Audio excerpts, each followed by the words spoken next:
Hi നമസ്കാരം, ഏവർക്കും PSC ക്ലൈംബറിന്റെ പുതിയൊരു ക്ലാസ്സിലേക്ക് സ്വാഗതം. അപ്പോൾ ഇന്നത്തെ ക്ലാസ് എന്ന് പറയുന്നത് 2024 PSC ചോദിച്ചിട്ടുള്ള കോൺസ്റ്റിറ്റ്യൂഷന്റെ ഭാഗത്തു നിന്നുള്ള എല്ലാ ക്വസ്റ്റ്യൻസും ഉൾപ്പെടുത്തിക്കൊണ്ടുള്ള ഒരു ക്ലാസ് ആണ്. അപ്പോൾ കഴിഞ്ഞ ദിവസങ്ങളിലായിട്ട് 5 ദിവസങ്ങൾ കൊണ്ട് നമ്മൾ കോൺസ്റ്റിറ്റ്യൂഷനുമായിട്ട് ബന്ധപ്പെട്ട SCRT പാഠഭാഗങ്ങൾ പഠിച്ചു കഴിഞ്ഞിട്ടുണ്ടായിരുന്നു അല്ലേ? അപ്പോൾ ഞാൻ പറഞ്ഞിരുന്നു അതിനുശേഷം നമ്മൾ PYQന്റെ ക്ലാസ് ആണ് ചെയ്യുന്നത്. അതായത് 2021 മുതൽ 24 വരെയുള്ള PYQs ആണ്, കോൺസ്റ്റിറ്റ്യൂഷനുമായിട്ട് ബന്ധപ്പെട്ട PYQs ആണ് ചെയ്യുന്നതെന്ന് പറഞ്ഞു. പക്ഷേ ഇതൊരു ഒറ്റ ക്ലാസ് ആയിട്ട് ചെയ്യാമെന്നായിരുന്നു ഞാൻ ആദ്യം വിചാരിച്ചത്. പക്ഷേ പിന്നീട് എനിക്ക് തോന്നിയ ഒരു കാര്യം, അതായത് നിങ്ങൾക്കറിയാമല്ലോ 2021 തൊട്ടുള്ള എല്ലാ പ്രിലിംസ് പരീക്ഷകളിലും സിലബസിൽ നമ്മുടെ ഇന്ത്യൻ ഭരണഘടന ഉൾക്കൊള്ളിച്ചിട്ടുണ്ട്. അപ്പോൾ അതുകൊണ്ട് തന്നെ പ്രിലിംസ് ക്വസ്റ്റ്യൻ പേപ്പറിൽ ഉൾപ്പെടെ ഈ ഒരു ഭരണഘടനയിൽ നിന്ന് ചോദ്യങ്ങൾ ചോദിക്കാറുണ്ട്. സോ നമ്മൾ 21 തൊട്ട് 24 വരെയുള്ള ക്വസ്റ്റ്യൻസ് എടുക്കുകയാണെങ്കിൽ ഏകദേശം എനിക്ക് തോന്നുന്നു ഒരു 4 മണിക്കൂറോളം ക്ലാസ് നീണ്ടുപോകും. അപ്പോൾ അതിലും നല്ലത് എനിക്ക് തോന്നുന്നു ഓരോ ഇയേഴ്സിലെ ക്വസ്റ്റ്യൻ പേപ്പർ ആയിട്ട് ചെയ്യാം. അപ്പോൾ നിങ്ങൾക്ക് ഓരോ ഇയറിലെ വൈസ് കണ്ടു നോക്കാം. ഇപ്പോൾ 2021 ക്വസ്റ്റ്യൻ പേപ്പർ സെഷൻ കാണണ്ട എന്നുണ്ടെങ്കിൽ അത് വേണ്ട. അപ്പോൾ എന്തായാലും 2023, 24 അതേപോലെ 22 കൂടെ തീർച്ചയായിട്ടും നിങ്ങൾ നോക്കി വെക്കണം. കാര്യം ആ ക്വസ്റ്റ്യൻസ് അതേ പാറ്റേണിൽ റിപ്പീറ്റ് ചെയ്ത് വരാറുണ്ട് കേട്ടോ. പിന്നെ അതേപോലെ നമ്മൾ ഡിസ്കസ് ചെയ്യുന്നത് ഇപ്പോൾ ഈ 2024 ക്വസ്റ്റ്യൻ പേപ്പർ ആണെങ്കിലും ജാനുവരി തൊട്ട് ഇങ്ങോട്ട് ഈ ഒരു ജൂൺ മാസം, ജൂലൈ ആ ഒരു ഫസ്റ്റ് വീക്കിൽ വരെ നടന്നിട്ടുള്ള എല്ലാ എക്സാമും ഇന്നത്തെ ക്ലാസ്സിൽ നമ്മൾ ഡിസ്കസ് ചെയ്യുന്നുണ്ട്. അപ്പോൾ അത് 10th ലെവലുള്ള എക്സാംസ് മാത്രമല്ല കേട്ടോ, LGS ലെവലിലുള്ള LGS മെയിൻസ് ഉണ്ട്, അതേപോലെ 10th മെയിൻസ് ഉണ്ട്, പിന്നെ +2 ഇപ്പം WCPO അതേപോലെ CPO പോലുള്ള എക്സാമുകളൊക്കെ നടന്നല്ലോ, അപ്പം അതുണ്ട്. പിന്നെ അതേപോലെ ഡിഗ്രി പ്രിലിംസിന്റെ ക്വസ്റ്റ്യൻ പേപ്പറും ഉണ്ട് കേട്ടോ. അപ്പോൾ ചില ക്വസ്റ്റ്യൻസ് ഒക്കെ നിങ്ങൾക്ക് കുറച്ച് ടഫായിട്ട് തോന്നാം, അതൊക്കെ ഡിഗ്രി പ്രിലിംസിന് ചോദിച്ചിട്ടുള്ളതാണ്. അപ്പോൾ അങ്ങനെ അതിൽ നിന്ന് കിട്ടുന്ന എക്സ്ട്രാ പോയിന്റ്സ് നിങ്ങളൊന്ന് എഴുതി വെച്ച് പഠിച്ചേക്കുക. കാര്യം ഇനിയും ഡിഗ്രി പ്രിലിംസ് പോലെയുള്ള എക്സാമുകൾ അല്ലെങ്കിൽ നമ്മുടെ ഡിഗ്രി മെയിൻസ്, സെക്രട്ടേറിയറ്റ് അസിസ്റ്റന്റ് പോലെയുള്ള എക്സാമുകളൊക്കെ വരുന്നുണ്ടല്ലോ, അപ്പം അതിനും കൂടെ യൂസ്ഫുൾ ആയിക്കോളും. അപ്പോൾ അത്രയും കാര്യങ്ങളാണ് പറയാനുള്ളത്. അതേപോലെ നമ്മുടെ എക്കണോമിക്സുമായിട്ട് റിലേറ്റ് ചെയ്തിട്ടുള്ള SCRT സീരീസും ഈ ഒരു കോൺസ്റ്റിറ്റ്യൂഷനുമായിട്ട് റിലേറ്റ് ചെയ്തിട്ടുള്ള SCRT സീരീസും നമ്മൾ കംപ്ലീറ്റ് ചെയ്തിട്ടുണ്ടായിരുന്നു. നിങ്ങൾക്കത് യൂസ്ഫുൾ ആണോ എന്നുള്ള കാര്യം ഒന്ന് കമന്റ് ചെയ്യാം കേട്ടോ. അപ്പോൾ ഞാനത് പ്ലേലിസ്റ്റ് ആ ഒരു ഓർഡറിൽ ഇട്ടിട്ടുണ്ട്. ഇനി നിങ്ങൾക്ക് ഏത് SCRT സീരീസ് ആണ് വേണ്ടത് എന്നുള്ള കാര്യം കൂടി കമന്റ് ചെയ്യാം കേട്ടോ. അപ്പോൾ നമുക്ക് ക്ലാസ്സിലേക്ക് കടക്കാം. സോ ആദ്യത്തെ ക്വസ്റ്റ്യൻ നോക്കാം. ഇവിടെ തന്നിട്ടുള്ളതിൽ 15ാമത്തെ ക്വസ്റ്റ്യൻ ആണ് കോൺസ്റ്റിറ്റ്യൂഷനുമായിട്ട് ബന്ധപ്പെട്ടത്. അപ്പൊ ക്വസ്റ്റ്യൻ ഇങ്ങനെയാണ്: രാഷ്ട്രപതിയുടെ ചുമതലകളിൽ ഉൾപ്പെടാത്ത പ്രസ്താവന ഏത്?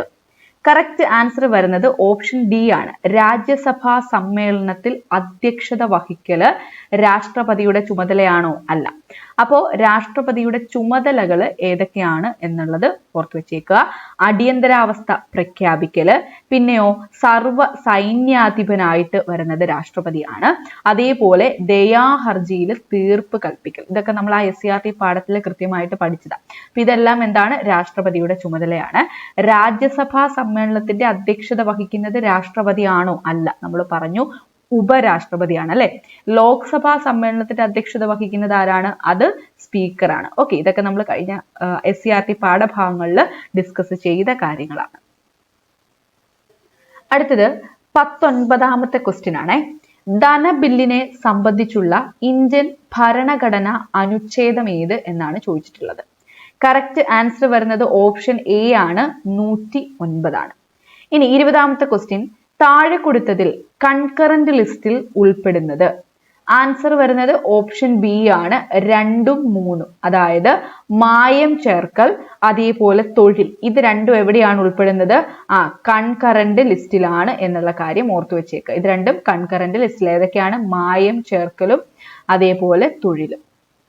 അടുത്ത ക്വസ്റ്റ്യൻ: താഴെ കൊടുത്തിരിക്കുന്നതിൽ തെരഞ്ഞെടുപ്പ് കമ്മീഷന്റെ ചുമതല? ഇതെല്ലാം എന്താണ്? നമ്മൾ SCRT പാഠപുസ്തകത്തിൽ കൃത്യമായിട്ട് കണ്ടതാണ് അല്ലെ. അപ്പോ ഇതിന്റെ കറക്റ്റ് ആൻസർ വരുന്നത് ഓപ്ഷൻ B ആണ്, അതായത് 2 മാത്രമാണ് അല്ലെ. വോട്ടർ പട്ടിക തയ്യാറാക്കുക അതാരാണ് ചെയ്യുന്നത്? തെരഞ്ഞെടുപ്പ് കമ്മീഷനാണ്. സംവരണ മണ്ഡലങ്ങൾ നിശ്ചയിക്കുന്നത് തെരഞ്ഞെടുപ്പ് കമ്മീഷനാണോ? അല്ല.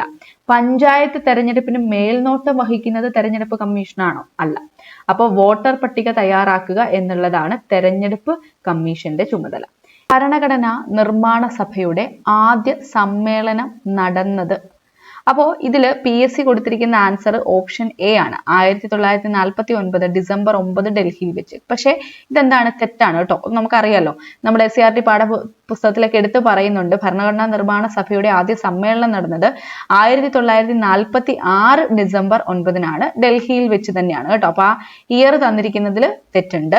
ഭരണഘടനാ നിർമ്മാണ സഭ ഫോം ചെയ്തത് എന്നാണെന്ന് ചോദിച്ചാൽ അത് 1946 ഡിസംബർ 6 ഓക്കെ. അപ്പൊ അതുകൂടി ഇവിടെ ഒന്ന് ഓർത്ത് വെച്ചേക്ക്. സോ അപ്പൊ ഇതിന്റെ കറക്റ്റ് ആൻസർ നമ്മുടെ പ്രൊഫഷണൽ ആൻസർ കീയിലും ഫൈനൽ ആൻസർ കീയിലും ഒക്കെ A ആണ് കൊടുത്തിരിക്കുന്നത്. പക്ഷെ അത് ഡിലീറ്റ് ചെയ്ത് പോകും കേട്ടോ. ഇനി 23ാമത്തെ ക്വസ്റ്റ്യനിലേക്ക് വരാം. തദ്ദേശ സ്ഥാപനങ്ങൾക്ക് ഭരണഘടനാപരമായ അംഗീകാരം നൽകണമെന്ന് 1989 ശുപാർശ ചെയ്തത് ഏത് കമ്മിറ്റിയാണ് എന്നാണ് ചോദിച്ചിട്ടുള്ളത്. കറക്റ്റ് ആൻസർ വരുന്നത് ഓപ്ഷൻ സി ആണ്, PK തുങ്കൻ കമ്മിറ്റിയാണ്. ഇത് ശരിക്കും എക്കണോമിക്സിൽ നിന്നും അവിടെ നമുക്ക് പഞ്ചായത്ത് രാജുമായിട്ട് ബന്ധപ്പെട്ട കാര്യങ്ങൾ പഠിക്കുന്നുണ്ട്, അവിടെയും ചോദിക്കാവുന്ന ഒരു ക്വസ്റ്റ്യൻ ആണ് കേട്ടോ. അപ്പൊ തദ്ദേശ സ്ഥാപനങ്ങൾക്ക് ഭരണഘടനാപരമായ അംഗീകാരം നൽകണമെന്ന് ശുപാർശ ചെയ്ത കമ്മിറ്റി ഏതാണ്? PK തുങ്കൻ കമ്മിറ്റിയാണ്. എന്നാണ് ശുപാർശ ചെയ്തത്? 1989. ഇനി 24ാമത്തെ ക്വസ്റ്റ്യൻ. താഴെ കൊടുത്തിരിക്കുന്നതിൽ ഹൈക്കോടതിക്ക് നൽകാൻ കഴിയുന്ന ഉത്തരവ്. കറക്റ്റ് ആൻസർ വരുന്നത് ഓപ്ഷൻ സി ആണ്, 1, 2, 3 അല്ലെ. അതായത് ഹേബിയസ് കോർപ്പസ് പറ്റും, കോ വാറന്റോ പറ്റും, സെർഷ്യോററി പറ്റും. ഓക്കെ. അടുത്തത് 25ാമത്തെ ക്വസ്റ്റ്യൻ. താഴെ കൊടുത്തതിൽ നിർദ്ദേശക തത്വങ്ങളിൽ ഉൾപ്പെടുന്നത്.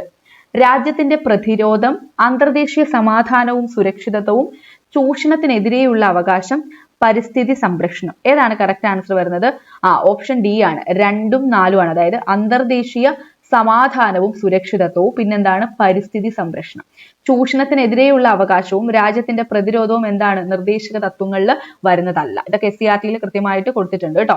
ഇനി അടുത്തത്, സ്വത്തവകാശത്തെ മൗലിക അവകാശങ്ങളുടെ പട്ടികയിൽ നിന്ന് ഒഴിവാക്കിയ ഭരണഘടനാ ഭേദഗതി. ഒരുപാട് തവണ റിപ്പീറ്റ് ചെയ്ത് ചോദിച്ചിട്ടുണ്ട്. 44ാം ഭരണഘടനാ ഭേദഗതിയാണ്. ഓപ്ഷൻ ബി ആണ് കറക്റ്റ് ആൻസർ. 27ാമത്തെ question. Indian parliament Jammu Kashmir പുനഃസംഘടനാ നിയമം അംഗീകരിച്ചത്. കറക്റ്റ് ആൻസർ വരുന്നത് ഓപ്ഷൻ എ ആണ്, 2019 ഓഗസ്റ്റ് അല്ലെങ്കിൽ ആഗസ്റ്റ് 5 2019 ആഗസ്റ്റ് 5. ഇനി അടുത്തത് 6ാമത്തെ ക്വസ്റ്റ്യൻ. സ്വത്തവകാശം മൗലിക അവകാശങ്ങളിൽ നിന്ന് എടുത്തു കളഞ്ഞ ഭരണഘടനാ ഭേദഗതി ഏത്? കണ്ടോ, റിപ്പീറ്റ് ചെയ്ത് വേറൊരു ക്വസ്റ്റ്യൻ പേപ്പറിൽ ചോദിച്ചതാണ്. കറക്റ്റ് ആൻസർ വരുന്നത് ഓപ്ഷൻ ബി ആണ്, 44ാം ഭരണഘടനാ ഭേദഗതിയാണ്. ഇനി അടുത്തത് 7ാമത്തെ ക്വസ്റ്റ്യൻ നോക്കിയേ. സംസ്ഥാനങ്ങളിലെ ഏറ്റവും ഉയർന്ന കോടതി. ഇത് പെട്ടെന്ന് ക്വസ്റ്റ്യൻ വായിക്കാതെ സുപ്രീം കോടതി എന്താ പറയാ ആൻസർ ചെയ്യരുത്. സംസ്ഥാനങ്ങളിലെ എന്നാണ് ചോദിച്ചിട്ടുള്ളത്, ഹൈക്കോടതിയാണ്. അപ്പോൾ സുപ്രീം കോടതി എന്ന് പറഞ്ഞാൽ എന്താണ്?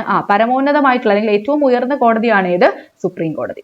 8ാമത്തത്, ഭരണഘടനാ ഡ്രാഫ്റ്റിംഗ് കമ്മിറ്റിയുടെ അധ്യക്ഷൻ ആരായിരുന്നു? ആരാണ്? Correct answer doctor BR Ambedkar ആണ്. ഡോക്ടർ BR അംബേദ്കർ ആണ് ഭരണഘടനാ ഡ്രാഫ്റ്റിംഗ് കമ്മിറ്റിയുടെ അധ്യക്ഷൻ. അടുത്തത്, ലോകത്തിലെ ഏറ്റവും വലിയ എഴുതപ്പെട്ട ഭരണഘടനയുള്ള രാജ്യം ഏത്? ഓപ്ഷൻ സി ആണ് കറക്റ്റ് ആൻസർ, ഇന്ത്യയാണ്. അപ്പൊ ലോകത്തിലെ ഏറ്റവും വലിയ എഴുതപ്പെട്ട ഭരണഘടനയുള്ള രാജ്യം ഏതാണ്? നമ്മുടെ ഇന്ത്യയാണ്. ഭരണഘടനയുടെ ആമുഖത്തിൽ സൂചിപ്പിച്ചിട്ടുള്ള അടിസ്ഥാന ലക്ഷ്യങ്ങളിൽ ഉൾപ്പെടാത്തത് ഏത്? കറക്റ്റ് ആൻസർ വരുന്നത് ഓപ്ഷൻ ഡി ആണ്, മൗലിക അവകാശങ്ങളാണ് അല്ലെ. മൗലിക അവകാശങ്ങൾ ഉൾപ്പെടുന്നില്ല. ബാക്കി എന്തൊക്കെയുണ്ട്? പരമാധികാരമുണ്ട്, റിപ്പബ്ലിക് ഉണ്ട്, സ്ഥിതി സമത്വമുണ്ട്. ഇതൊക്കെ എന്താണ്? ആമുഖത്തിൽ സൂചിപ്പിച്ചിട്ടുള്ള ലക്ഷ്യങ്ങളാണ്.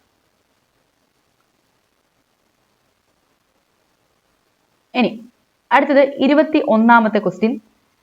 ചേരുംപടി ചേർക്കാനാണ്. കറക്റ്റ് ആൻസർ വരുന്നത് ഓപ്ഷൻ ബി ആണ്. അതായത് ബാലവേല നിരോധനം എവിടെയാണ് പറയുന്നത്? വകുപ്പ് 24 പിന്നെ സ്വത്തവകാശവുമായിട്ട് ബന്ധപ്പെട്ട ആർട്ടിക്കിൾ ഇപ്പം 300A ആണ്. അവസര സമത്വം ഏതാണ്?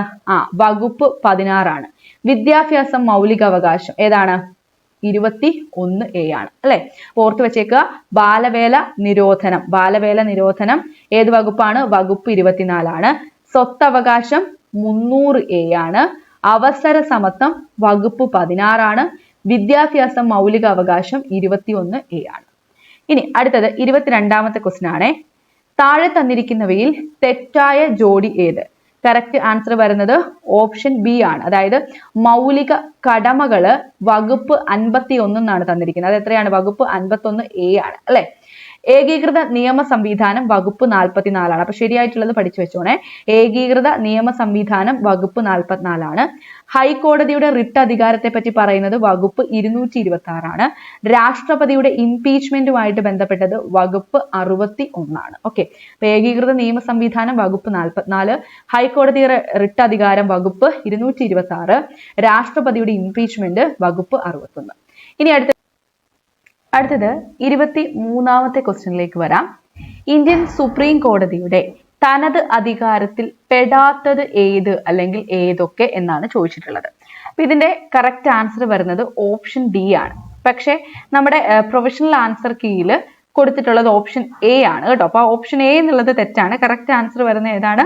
ഓപ്ഷൻ ഡി ആണ്. അതായത് ഇതിൽ തന്നിട്ടുള്ളതിൽ തെറ്റായിട്ട് വരുന്നത് അപ്പീൽ അധികാരം മാത്രമാണ്. ബാക്കിയെല്ലാം സുപ്രീം കോടതിയുടെ തനത് അധികാരത്തിൽ പെടുന്നതാണ്. അതായത് കേന്ദ്രവും സംസ്ഥാനങ്ങളും തമ്മിലുള്ള തർക്കം, ഉത്തരവുകൾ അല്ലെങ്കിൽ റിട്ട് പുറപ്പെടുവിക്കാനുള്ള അധികാരം, ഇതെല്ലാം എന്താണ്? സുപ്രീം കോർട്ടിന്റെ അധികാരത്തിൽ അല്ലെങ്കിൽ അധികാരങ്ങളിൽ പെടുന്ന കാര്യങ്ങളാണ്. അപ്പൊ ഓർത്തു വെച്ചേക്കുക, കേന്ദ്രവും സംസ്ഥാനങ്ങളും തമ്മിലുള്ള തർക്കം, ഉത്തരവുകൾ അല്ലെങ്കിൽ റിട്ട് പുറപ്പെടുവിക്കാനുള്ള അധികാരം. സോ ഇതിൽ പറഞ്ഞിട്ടുള്ളതിൽ അപ്പീൽ അധികാരം മാത്രമാണ് ഇല്ലാത്തത്. അത് കറക്റ്റ് ആൻസർ വരുന്നത് ഓപ്ഷൻ ഡി ആണ്. അടുത്ത ക്വസ്റ്റ്യൻ 24ാമത്തെ ക്വസ്റ്റ്യൻ ആണ്. യൂണിയൻ ലിസ്റ്റിൽ പെടാത്തത് ഏത് എന്നാണ് ചോദിച്ചിട്ടുള്ളത്. കറക്റ്റ് ആൻസർ വരുന്നത് ഓപ്ഷൻ ഡി ആണ്. പൊതുജനാരോഗ്യമാണ് യൂണിയൻ ലിസ്റ്റിൽ പെടാത്തത്. ബാക്കി അപ്പൊ പെടുന്നത് ഏതൊക്കെയാണ്? തുറമുഖങ്ങൾ യൂണിയൻ ലിസ്റ്റിലാണ്, ഹൈവേകൾ വരുന്നത് യൂണിയൻ ലിസ്റ്റിലാണ്, പിന്നെയോ റെയിൽവേ വരുന്നതും യൂണിയൻ ലിസ്റ്റിലാണ്. സോ യൂണിയൻ ലിസ്റ്റിൽ വരുന്നത് തുറമുഖങ്ങള്, റെയിൽവേ, ഹൈവേകൾ. ഇനി 25ാമത്തെ ക്വസ്റ്റ്യൻ, മന്ത്രിമാരുടെ കൗൺസിലിന്റെ വലുപ്പം അംഗങ്ങളുടെ 15% പരിമിതപ്പെടുത്തിയ ഭരണഘടനാ ഭേദഗതി ഏതാണ്? കറക്റ്റ് ആൻസർ വരുന്നത് ഓപ്ഷൻ എ ആണ്. 91ാം ഭേദഗതിയാണ്. ഈ 91ാം ഭേദഗതി നിലവിൽ വരുന്നത് 2003 എന്നുള്ള കാര്യം കൂടി ഓർത്തു വെച്ചേക്കുക. 2003 അതേപോലെ ആ ഒരു 24ാമത്തെ ക്വസ്റ്റ്യന്റെ ഒരു കാര്യം കൂടി ഓർത്തു വെച്ചേക്കുക. നമ്മൾ പറഞ്ഞു പൊതുജനാരോഗ്യം യൂണിയൻ ലിസ്റ്റിലല്ല പെടുന്നതെന്ന് പറഞ്ഞു. പിന്നെ അത് ഏത് ലിസ്റ്റിലാണ്? സ്റ്റേറ്റ് ലിസ്റ്റിലാണ് പൊതുജനാരോഗ്യം വരുന്നത്. ബാക്കി തുറമുഖങ്ങള്, ഹൈവേകള്, റെയിൽവേ ഒക്കെ വരുന്നത് യൂണിയൻ ലിസ്റ്റിലാണ്. ഇനി 19ാമത്തെ ക്വസ്റ്റ്യൻ നോക്കാം. ഇന്ത്യൻ ഭരണഘടനയുടെ സവിശേഷതയിൽ പെടാത്തത് ഏത്? കറക്റ്റ് ആൻസർ വരുന്നത് ഓപ്ഷൻ സി ആണ്. 1, 3, 4. അതായത് ആദ്യത്തെ ലിഖിത ഭരണഘടന നമ്മുടെ ഇന്ത്യയുടെ ആണോ? അല്ല. അതേപോലെ ഭരണഘടന എഴുതി പൂർത്തീകരിക്കാൻ 3 വർഷവും 11 മാസവും 18 ദിവസവും. അത് തെറ്റാണ് അല്ലെ. 2 വർഷവും 11 മാസവും 18 ദിവസവുമാണ് വേണ്ടി വന്നത്. ഇപ്പോൾ ഇന്ത്യൻ ഭരണഘടനയിൽ എത്രയാണ്? 7 പട്ടികകൾ ഉണ്ടെന്നാണ് പറഞ്ഞിരിക്കുന്നത്. അതും തെറ്റായിട്ടുള്ള സ്റ്റേറ്റ്മെന്റ് ആണ് അല്ലെ. അപ്പൊ ഇതിൽ ശരിയായിട്ട് വരുന്നത് ഏത് മാത്രമാണ്? ഏറ്റവും വലിയ ലിഖിത ഭരണഘടന നമ്മുടെ ഇന്ത്യയുടെ ആണ് എന്നുള്ളത് മാത്രമാണ് കറക്റ്റ് ആയിട്ടുള്ള സ്റ്റേറ്റ്മെന്റ്. ബാക്കി 3ഉം തെറ്റാണ്. സോ ഇവിടെ ചോദിച്ചിട്ടുള്ളത് സവിശേഷതയിൽ പെടാത്തതായതുകൊണ്ട് കറക്റ്റ് ആൻസർ വരുന്നത് ഓപ്ഷൻ സി ആണ്.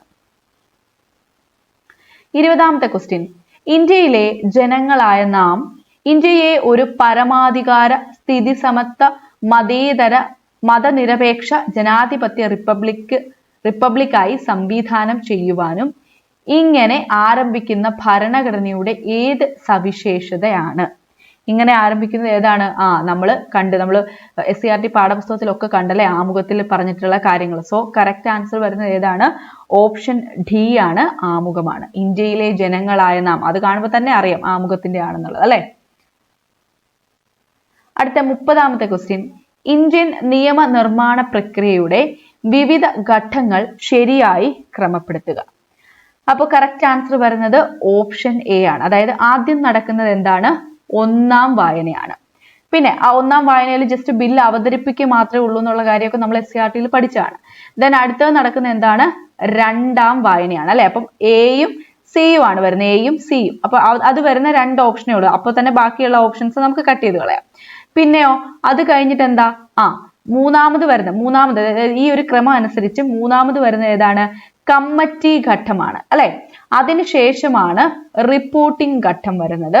പിന്നെയോ മൂന്നാം വായന വരുന്നു. ഈ മൂന്നാം വായനയിലൂടെയാണ് ആ ഒരു ബില്ല് പാസ്സാക്കണോ വേണോ വേണ്ടയോ എന്നുള്ള കാര്യമൊക്കെ തീരുമാനിക്കുന്നത്. സോ എങ്ങനെയാ ഓർഡർ വരുന്നത്? ഒന്നാം വായന ആദ്യം, അതിനുശേഷം രണ്ടാം വായന, പിന്നെയോ കമ്മിറ്റി ഘട്ടം, പിന്നെ റിപ്പോർട്ടിംഗ് ഘട്ടം, ലാസ്റ്റ് മൂന്നാം വായന.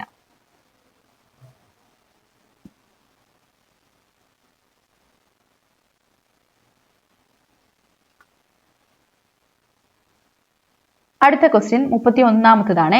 താഴെ തന്നിരിക്കുന്നവയിൽ ശരിയായ ജോഡി അല്ലെങ്കിൽ ജോഡികൾ ഏവ എന്നാണ് ചോദിച്ചിട്ടുള്ളത്. കറക്റ്റ് ആൻസർ വരുന്നത് ഓപ്ഷൻ ബി ആണ്. എയും സിയും ഡിയും, എയും സിയും ഡിയും ശരിയായിട്ടുള്ളതാണ്. അപ്പോൾ എ എന്ന് പറഞ്ഞാൽ എന്താണ്? ശരീരം ഹാജരാക്കുക. ഹേബിയസ് കോർപ്പസ് എന്നതുകൊണ്ട് നമ്മൾ പറഞ്ഞിട്ടുണ്ട് അല്ലെ, 5 റിട്ടുകൾ ഉണ്ടെന്നുള്ള കാര്യം. മാൻഡമസ് എന്ന് പറഞ്ഞാൽ ഞങ്ങൾ ആജ്ഞാപിക്കുന്നു എന്നാണ്. കോ വാറന്റോ എന്ന് പറഞ്ഞാൽ എന്ത് അധികാരത്തിൽ എന്നാണ്. സോ ഹേബിയസ് കോർപ്പസ് എന്ന് പറഞ്ഞാൽ ശരീരം ഹാജരാക്കുക. മാൻഡമസ് എന്ന് പറഞ്ഞാൽ ഞങ്ങൾ ആജ്ഞാപിക്കുന്നു. കോ വാറന്റോ എന്ന് പറഞ്ഞാൽ എന്ത് അധികാരത്തിൽ. ഇനി പ്രൊഹിബിഷൻ എന്ന് പറഞ്ഞാൽ എന്താണ്? അധികാരമില്ല അല്ലെ. പ്രൊഹിബിഷൻ എന്ന് പറഞ്ഞാൽ അധികാരമില്ല എന്നാണ് മീനിങ് വരുന്നത്. ഓക്കെ, അപ്പൊ ഇവിടെ കറക്റ്റ് ആൻസർ വരുന്നത് ഓപ്ഷൻ ബി ആണ്. ഇനി അടുത്ത ക്വസ്റ്റ്യൻ 21ാമത്തെ ക്വസ്റ്റ്യൻ ആണ്. ഭരണഘടനാ നിർമ്മാണ സമിതിയുടെ ആദ്യ സമ്മേളനം നടന്ന 1946 ഡിസംബർ 9-നാണ്. ആദ്യ സമ്മേളനത്തിൽ പങ്കെടുത്തവരുടെ എണ്ണം എത്ര? 207. ഇത് രണ്ടും ശരിയായിട്ടുള്ള പ്രസ്താവനകളാണ് അല്ലെ. ആദ്യ സമ്മേളനത്തിൽ പങ്കെടുത്ത വനിതകൾ 7 എന്നാണ് പറഞ്ഞിരിക്കുന്നത്. അത് തെറ്റാണ്, 9 ആണ് അല്ലെ. സോ അതുകൊണ്ട് കറക്റ്റ് ആൻസർ വരുന്നത് ഓപ്ഷൻ എ ആണ്. 25ാമത്തെ ക്വസ്റ്റ്യൻ. താഴെ തന്നിട്ടുള്ളവയിൽ ജസ്റ്റിസ് ഫാത്തിമ ബീവിയെ കുറിച്ചുള്ള ശരിയായ പ്രസ്താവന ഏത്? കറക്റ്റ് ആൻസർ വരുന്നത് ഓപ്ഷൻ ബി ആണ്, 2ഉം 3ഉം. അതായത് ദേശീയ മനുഷ്യാവകാശ കമ്മീഷനിൽ അംഗമായ മലയാളി വനിതയാണ് ജസ്റ്റിസ് ഫാത്തിമ ബീവി. അതേപോലെ കേരള ഹൈക്കോടതിയിലെ ആദ്യ മുസ്ലിം വനിതാ ജഡ്ജിയാണ്. അപ്പൊ രണ്ടും ഒന്ന് പഠിച്ചു വെച്ചേക്കുക. കേരള ഹൈക്കോടതിയിലെ ആദ്യ മുസ്ലിം വനിതാ ജഡ്ജിയാണ്. അതേപോലെ ദേശീയ മനുഷ്യാവകാശ കമ്മീഷനിൽ അംഗമായ മലയാളി വനിതയാണ്.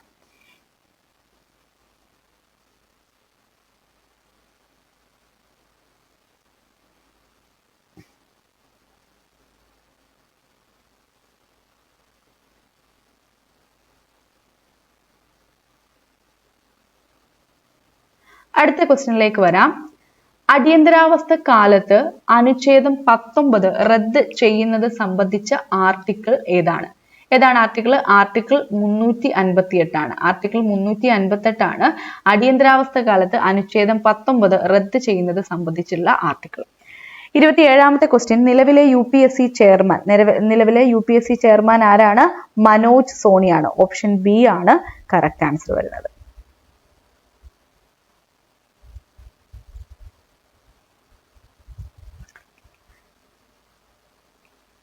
ഇനി അടുത്ത ക്വസ്റ്റ്യൻ 19ാമത്തെ ക്വസ്റ്റ്യൻ ആണ്. താഴെ പറയുന്നവയിൽ മാർഗനിർദ്ദേശ തത്വങ്ങളുമായി ബന്ധപ്പെട്ട പ്രസ്താവനകളാണ് നൽകിയിരിക്കുന്നത്. തെറ്റായ പ്രസ്താവന കണ്ടെത്തുക. അപ്പൊ തെറ്റായിട്ടുള്ളത് കണ്ടെത്താനാണ് പറഞ്ഞിരിക്കുന്നത്. കറക്റ്റ് ആൻസർ വരുന്നത് ഓപ്ഷൻ സി ആണ്. 1ഉം 2ഉമാണ് ഇവിടെ തെറ്റായിട്ടുള്ള പ്രസ്താവനകൾ. ഒന്നെന്താണ്? ബ്രിട്ടീഷ് ഭരണഘടനയിൽ നിന്നും കടം കൊണ്ടത് എന്നുള്ളത് തെറ്റാണ്. അതേപോലെ കോടതിയെ സമീപിക്കാവുന്നതാണ്. രണ്ടും തെറ്റാണ്. അപ്പം ശരിയായിട്ടുള്ള പ്രസ്താവനകൾ ഓർത്തു വെച്ചേക്കുക. വില്ലേജ് പഞ്ചായത്തുകളെ പ്രോത്സാഹിപ്പിക്കുന്നു. ഇത് പിന്നീട് ഇത് തന്നെ ചോദിച്ചിട്ടുണ്ട് കേട്ടോ. വില്ലേജ് പഞ്ചായത്തുകളെ പ്രോത്സാഹിപ്പിക്കുന്നു. അതേപോലെ അന്താരാഷ്ട്ര സമാധാനം പ്രോത്സാഹിപ്പിക്കുന്നു. നമുക്കൊരു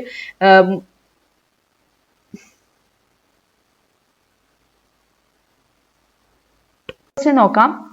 ആമുഖം ഒരു പ്രഖ്യാപനത്തെക്കാൾ കൂടുതലാണ്. അത് നമ്മുടെ ഭരണഘടനയുടെ ആത്മാവാണ്. നമ്മുടെ രാഷ്ട്രീയ സമൂഹത്തിന്റെ മാതൃകയാണത്. ഒരു വിപ്ലവത്തിനല്ലാതെ മറ്റൊന്നിനും മാറ്റാൻ കഴിയാത്ത ഒരു ദൃഢനിശ്ചയം അതിലടങ്ങിയിരിക്കുന്നു. ഇന്ത്യൻ ഭരണഘടനയുടെ ആമുഖത്തെക്കുറിച്ച് ഇങ്ങനെ പറഞ്ഞത് ആര്? ആരാണ് ഇങ്ങനെ പറഞ്ഞത്?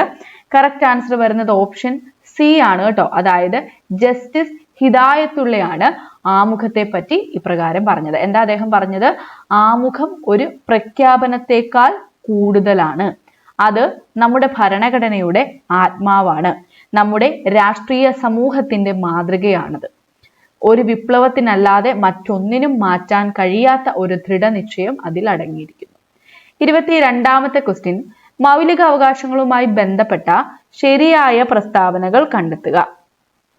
കറക്റ്റ് ആൻസർ വരുന്ന ഏതാണ്? ഓപ്ഷൻ ഡി ആണ് അല്ലെ. അതായത് ഈ തന്നിട്ടുള്ള എല്ലാ പ്രസ്താവനകളും ശരിയാണ്. അതായത് നമ്മുടെ മൗലിക അവകാശങ്ങളിൽ ചിലത് പൗരന്മാർക്ക് മാത്രമേ ലഭിക്കുള്ളൂ. നമ്മളൊരു SCRT പാഠത്തിൽ പറഞ്ഞാണ് അല്ലെ, വിദേശികൾക്ക് നിയന്ത്രണമുണ്ട്.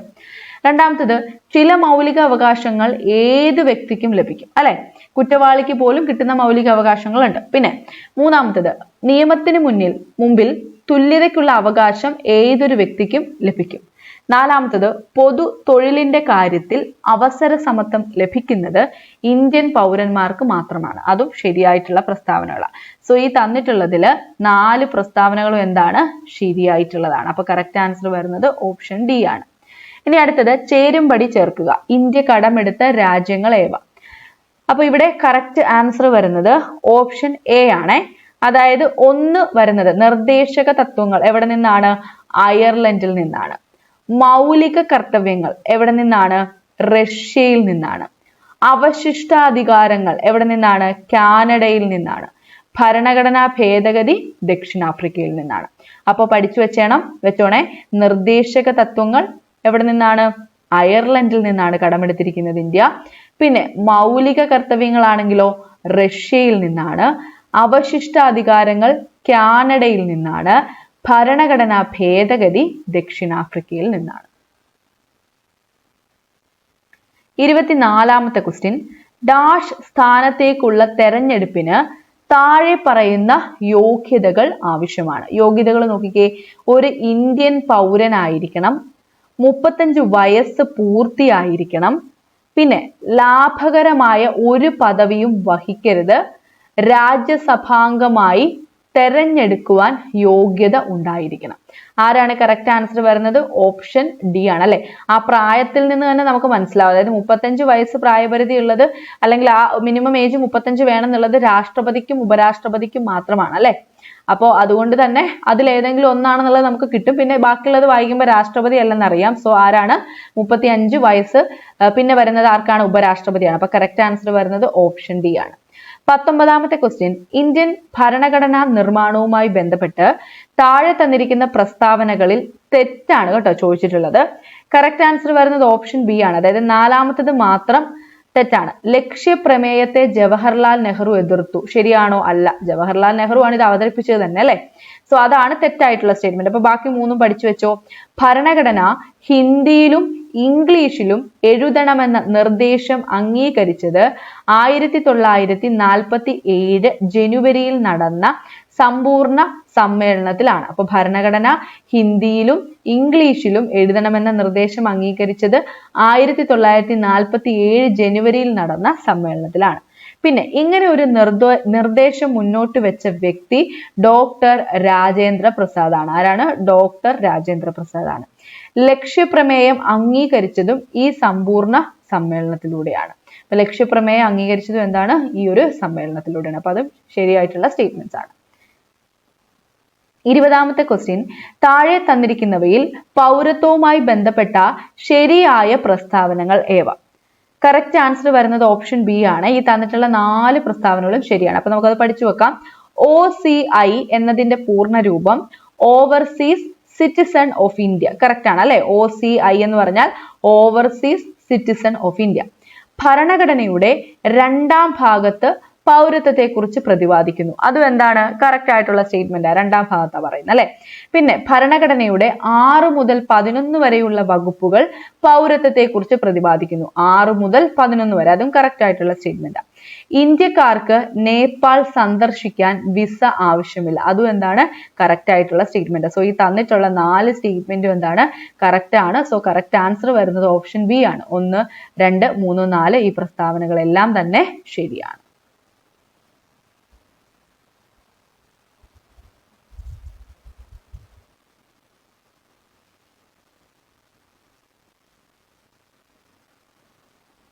അടുത്ത ക്വസ്റ്റ്യനിലേക്ക് വരാം. 24ാമത്തെ ക്വസ്റ്റ്യൻ ആണ്. താഴെ പറയുന്നവയിൽ ശരിയായ പ്രസ്താവന ഏത്?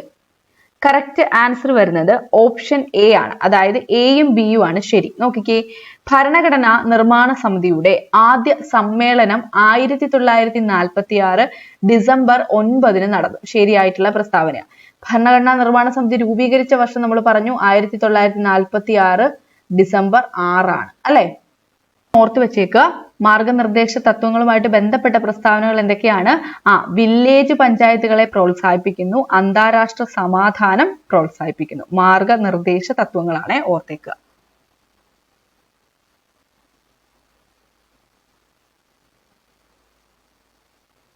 അടുത്ത 20ാമത്തെ ക്വസ്റ്റ്യനിലേക്ക് വരാം. സമവർത്തി ലിസ്റ്റിലോ സംസ്ഥാന ലിസ്റ്റിലോ പറഞ്ഞിട്ടില്ലാത്ത ഏത് വിഷയവുമായും ബന്ധപ്പെട്ട നിയമം നിർമ്മിക്കുവാൻ പാർലമെന്റിന് അധികാരം ഉണ്ടായിരിക്കുന്നതാണ് എന്ന് പറഞ്ഞിരിക്കുന്ന അനുച്ഛേദം ഏത് എന്നാണ് ചോദിച്ചിട്ടുള്ളത്. കറക്റ്റ് ആൻസർ വരുന്നത് ഓപ്ഷൻ ഡി ആണ്. അനുച്ഛേദം 248 ആണ് അതിനെപ്പറ്റി പറഞ്ഞിട്ടുള്ളത്. അനുച്ഛേദം 248 ആണ്. അതായത് എന്താണ്? സമവർത്തി ലിസ്റ്റിലോ സംസ്ഥാന ലിസ്റ്റിലോ, അതായത് കൺകറന്റ് ലിസ്റ്റിലോ സ്റ്റേറ്റ് ലിസ്റ്റിലോ പറഞ്ഞിട്ടില്ലാത്ത ഏത് വിഷയവുമായി ബന്ധപ്പെട്ട നിയമം നിർമ്മിക്കുവാൻ പാർലമെന്റിന് അധികാരം ഉണ്ടായിരിക്കും. ഇത് പറയുന്നത് ആർട്ടിക്കിൾ 248 ആണ്. 21ാമത്തെ ക്വസ്റ്റ്യൻ, താഴെ തന്നിരിക്കുന്നവയിൽ ശരിയായത് കണ്ടെത്തുക. കറക്റ്റ് ആൻസർ വരുന്നത് ഓപ്ഷൻ ബി ആണ്. 1ഉം 2ഉം ശരി. അതായത് സംസ്ഥാനങ്ങൾക്കിടയിൽ ഉണ്ടാകുന്ന തർക്കങ്ങളെ കുറിച്ച് അന്വേഷണ വിചാരണ നടത്തുവാനും ഉപദേശിക്കുവാനും പ്രസിഡന്റിന് അധികാരം ഉണ്ടായിരിക്കും. അത് ശരിയായിട്ടുള്ള പ്രസ്താവന. പിന്നെയോ, സംസ്ഥാനങ്ങളുടെ കടമെടുപ്പിനെ കുറിച്ച് പ്രതിപാദിക്കുന്ന അനുച്ഛേദം 293 ആകുന്നു. അപ്പൊ സംസ്ഥാനങ്ങളുടെ കടമെടുപ്പിനെ കുറിച്ച് പ്രതിപാദിക്കുന്ന അനുച്ഛേദം ഏതാണ്? 293 ആണ്. 248 നമ്മൾ പറഞ്ഞു അല്ലെ. അതായത് സമവർത്തി ലിസ്റ്റിലോ സംസ്ഥാന ലിസ്റ്റിലോ പറഞ്ഞിട്ടില്ലാത്ത ഏത് വിഷയവും ബന്ധപ്പെട്ട നിയമം നിർമ്മിക്കുവാൻ പാർലമെന്റിന് അധികാരം ഉണ്ടായിരിക്കുന്നു എന്ന് പറയുന്നതാണ് 248ാമത്തെ ആർട്ടിക്കിൾ. 293 എന്ന് പറഞ്ഞാൽ എന്താണ്? സംസ്ഥാനങ്ങളുടെ കടമെടുപ്പിനെ കുറിച്ച് പ്രതിപാദിക്കുന്ന അനുച്ഛേദമാണ്. ഓക്കെ, ഇനി 22ാമത്തെ ക്വസ്റ്റ്യൻ നോക്കിക്കേ. ട്രേഡ് യൂണിയനുകൾ ഏത് ലിസ്റ്റിൽ വരുന്നവയാണ്? കറക്റ്റ് ആൻസർ വരുന്നത് ഓപ്ഷൻ സി ആണ്. കൺകറന്റ് ലിസ്റ്റിലാണ് ട്രേഡ് യൂണിയനുകൾ വരുന്നത്. 23ാമത്തെ ക്വസ്റ്റ്യൻ, താഴെ പറയുന്നവയിൽ ശരിയായ പ്രസ്താവന ഏത്? കറക്റ്റ് ആൻസർ വരുന്നത് ഓപ്ഷൻ സി ആണ്. 3ഉം 4ഉം ശരിയാ. അതായത് 73ാമത് ഭേദഗതി പഞ്ചായത്തി രാജ് സമ്പ്രദായം നടപ്പിലാക്കി. ശരിയാണ് അല്ലെ. അതേപോലെ 74ാമത് ഭേദഗതി നഗരപാലിക ബില്ല് നടപ്പിലാക്കി. അതും ശരിയായിട്ടുള്ള പ്രസ്താവന. എന്നാൽ 44ാമത് ഭേദഗതിയിലൂടെ മതേതരത്വം എന്ന ആശയം ഭരണഘടനയുടെ ആമുഖത്തിൽ ചേർക്കപ്പെട്ടു എന്നുള്ളത് തെറ്റാണ്. അത് ഏത് ഭേദഗതിയുടെയാണ്? 42ാമത്തെ ഭേദഗതിയിലൂടെയാണ്. പിന്നെ 52ാമത് ഭേദഗതിയിലൂടെ മൗലിക കടമകൾ ഉൾപ്പെടുത്തി എന്നുള്ളതും എന്താണ്? തെറ്റാണ്. അതും എന്താണ്? 42ാമത്തെ ഭേദഗതിയാണ്.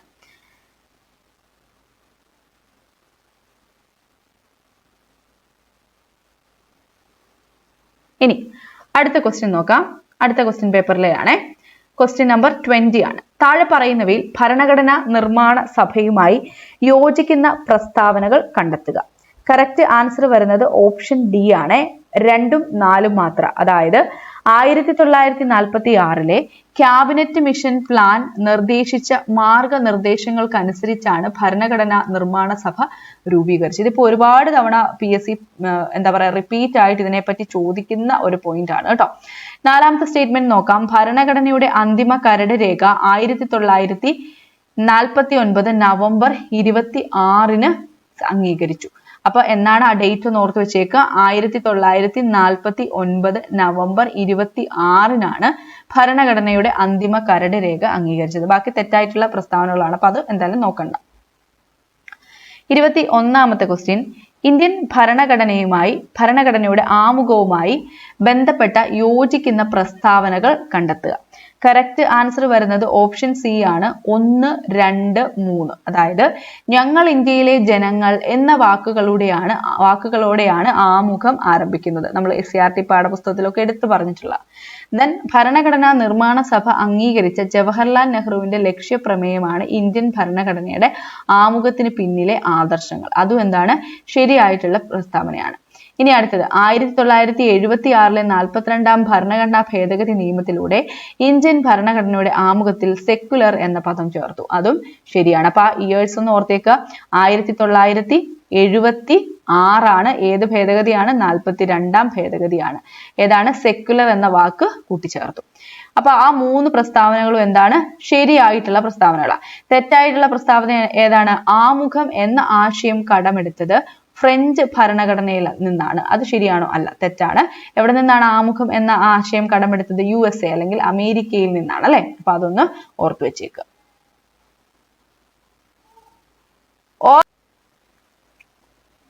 അടുത്ത ക്വസ്റ്റ്യൻ, ഇന്ത്യൻ ഭരണഘടനയുടെ എത്രാമത്തെ ഭാഗത്താണ് പൗരത്വത്തെ കുറിച്ച് പ്രതിപാദിക്കുന്നത്? എത്രാമത്തെ ഭാഗത്താണ്? നമുക്കറിയാം, ഭാഗം 2 ആണ്. കറക്റ്റ് ആൻസർ വരുന്നത് ഓപ്ഷൻ ബി ആണ്.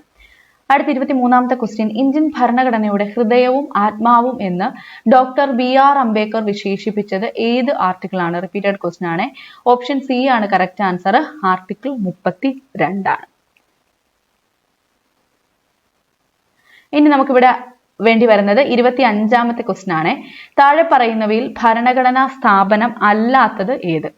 ഏതാണ്? ഓപ്ഷൻ ബി ആണ്. നീതി ആയോഗ് ആണ് ഭരണഘടനാ സ്ഥാപനം അല്ലാത്തത്. ബാക്കി യൂണിയൻ പബ്ലിക് സർവീസ് കമ്മീഷൻ, തിരഞ്ഞെടുപ്പ് കമ്മീഷൻ, അറ്റോർണി ജനറൽ, ഇതെല്ലാം എന്താണ്? ഭരണഘടനാ സ്ഥാപനങ്ങളാണ്. നീതി ആയോഗ് മാത്രം ഭരണഘടനാ സ്ഥാപനം അല്ല.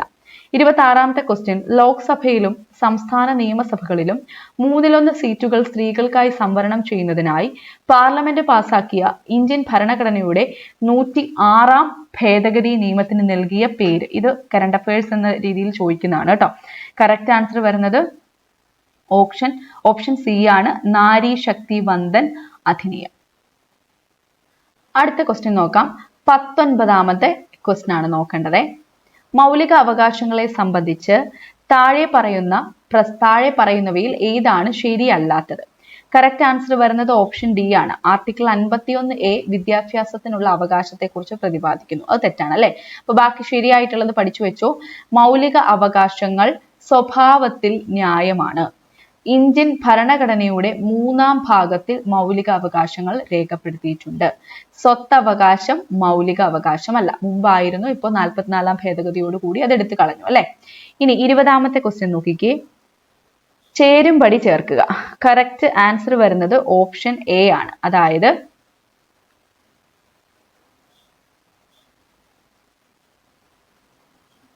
ആർട്ടിക്കിൾ 356 എന്താ പറയുന്നത്? സംസ്ഥാനങ്ങളിലെ രാഷ്ട്രപതി ഭരണത്തിനെ പറ്റിയാണ് 356 പറയുന്നത്.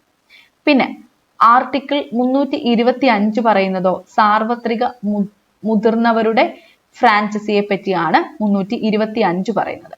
അടുത്തത് ആർട്ടിക്കിൾ 76 ഇന്ത്യയുടെ അറ്റോർണി ജനറലിനെ പറ്റിയാണ് പറയുന്നത്. ആർട്ടിക്കിൾ 368 ഭരണഘടനാ ഭേദഗതി നടപടിക്രമത്തിനെ പറ്റിയാണ് പറയുന്നത്. അപ്പോൾ ഇതാണ് കറക്റ്റ് ആയിട്ടുള്ള ആ ഒരു ചേരുംപടി. അപ്പോൾ ഇതൊക്കെ ജസ്റ്റ് ഒന്ന് ഓർത്ത് വെച്ചേക്കുക. ഡിഗ്രി ലെവൽ ക്വസ്റ്റ്യൻ പേപ്പർ ആയതുകൊണ്ടാണ് ഇത്രയ്ക്കും ഒരു ചെറിയൊരു ടഫായിട്ട് ആ ക്വസ്റ്റ്യൻ ചോദിച്ചിട്ടുള്ളത് കേട്ടോ. 21ാമത്തെ ക്വസ്റ്റ്യനിലേക്ക് വരാം. താഴെ കൊടുത്തിട്ടുള്ളതിൽ ശരിയായി യോജിക്കുന്ന വസ്തുതകൾ തിരിച്ചറിയുക. കറക്റ്റ് ആൻസർ വരുന്നത് ഓപ്ഷൻ സി ആണ്. 1, 2, 3. അതായത് 44ാം ഭേദഗതി ഭരണഘടനാ ഭേദഗതി നിയമം എന്താണ്? സ്വത്തവകാശം എടുത്തു കളഞ്ഞ ഭേദഗതിയാണ് അല്ലെ. അപ്പൊ അത് കറക്റ്റ് ആണ്. 86ാം ഭരണഘടനാ ഭേദഗതി നിയമം വിദ്യാഭ്യാസത്തിനുള്ള അവകാശം. അടുത്തത് 42ാം ഭരണഘടനാ ഭേദഗതി നിയമം. അതേതാണ്? മിനി ഭരണഘടന എന്നറിയപ്പെടുന്നതാണ് അല്ലെ. ഇനി 91ാം ഭരണഘടനാ ഭേദഗതി നിയമം കൂറുമാറ്റ വിരുദ്ധ നിയമം എന്നാണ് പറഞ്ഞിരിക്കുന്നത്. അത് ശരിയാണോ? അത് തെറ്റാണ് അല്ലെ. അപ്പൊ ആദ്യത്തെ 3 എണ്ണമാണ് ശരിയായിട്ട് വരുന്നത്.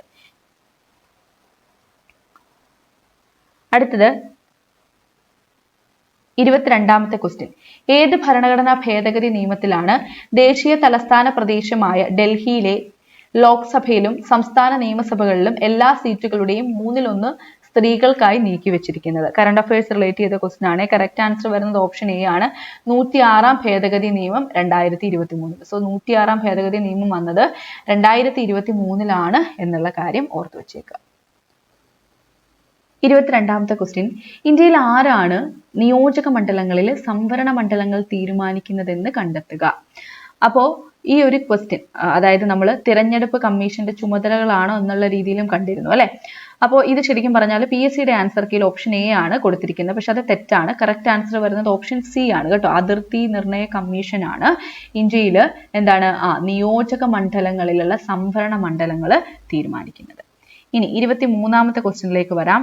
താഴെ തന്നിരിക്കുന്നവയിൽ ഏതാണ് ഫെഡറൽ വ്യവസ്ഥയിൽ വിവാദമായ പദവി? കറക്റ്റ് ആൻസർ വരുന്നത് ഓപ്ഷൻ ഡി ആണ്, ഗവർണർ പദവിയാണ്. അടുത്ത 24ാമത്തെ ക്വസ്റ്റ്യൻ, ഇന്ത്യയിൽ ഏതെല്ലാം സംസ്ഥാനങ്ങളിലാണ് ദ്വിമണ്ഡല നിയമ നിർമ്മാണ സഭ നിലവിലുള്ളത്? ഇതൊക്കെ SCERT ആ ഒരു ബോക്സിൽ നമ്മൾ എടുത്ത് പഠിച്ചിട്ടുള്ള കാര്യങ്ങളാണ് അല്ലെ. കറക്റ്റ് ആൻസർ വരുന്നത് ഓപ്ഷൻ എ ആണ്, ബീഹാർ, മഹാരാഷ്ട്ര, മധ്യപ്രദേശ്.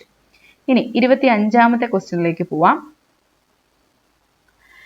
തോമസ് ഹെയർ എന്ന ബ്രിട്ടീഷുകാരനാണ് ഏക കൈമാറ്റ വോട്ട് വ്യവസ്ഥയുടെ ഉപജ്ഞാതാവ്. ഏത് കൃതിയിലാണ് അദ്ദേഹം ഈ വ്യവസ്ഥ അവതരിപ്പിച്ചത്? കറക്റ്റ് ആൻസർ വരുന്നത് ഓപ്ഷൻ ബി ആണ്, മെഷീനറി ഓഫ് റെപ്രസെന്റേഷൻ. അപ്പോൾ ഓർത്ത് വെച്ചേക്കുക, മെഷീനറി ഓഫ് റെപ്രസെന്റേഷൻ എന്നുള്ളത് ആരുടെ കൃതിയാണ്? തോമസ് ഹെയറിന്റെ കൃതിയാണ്.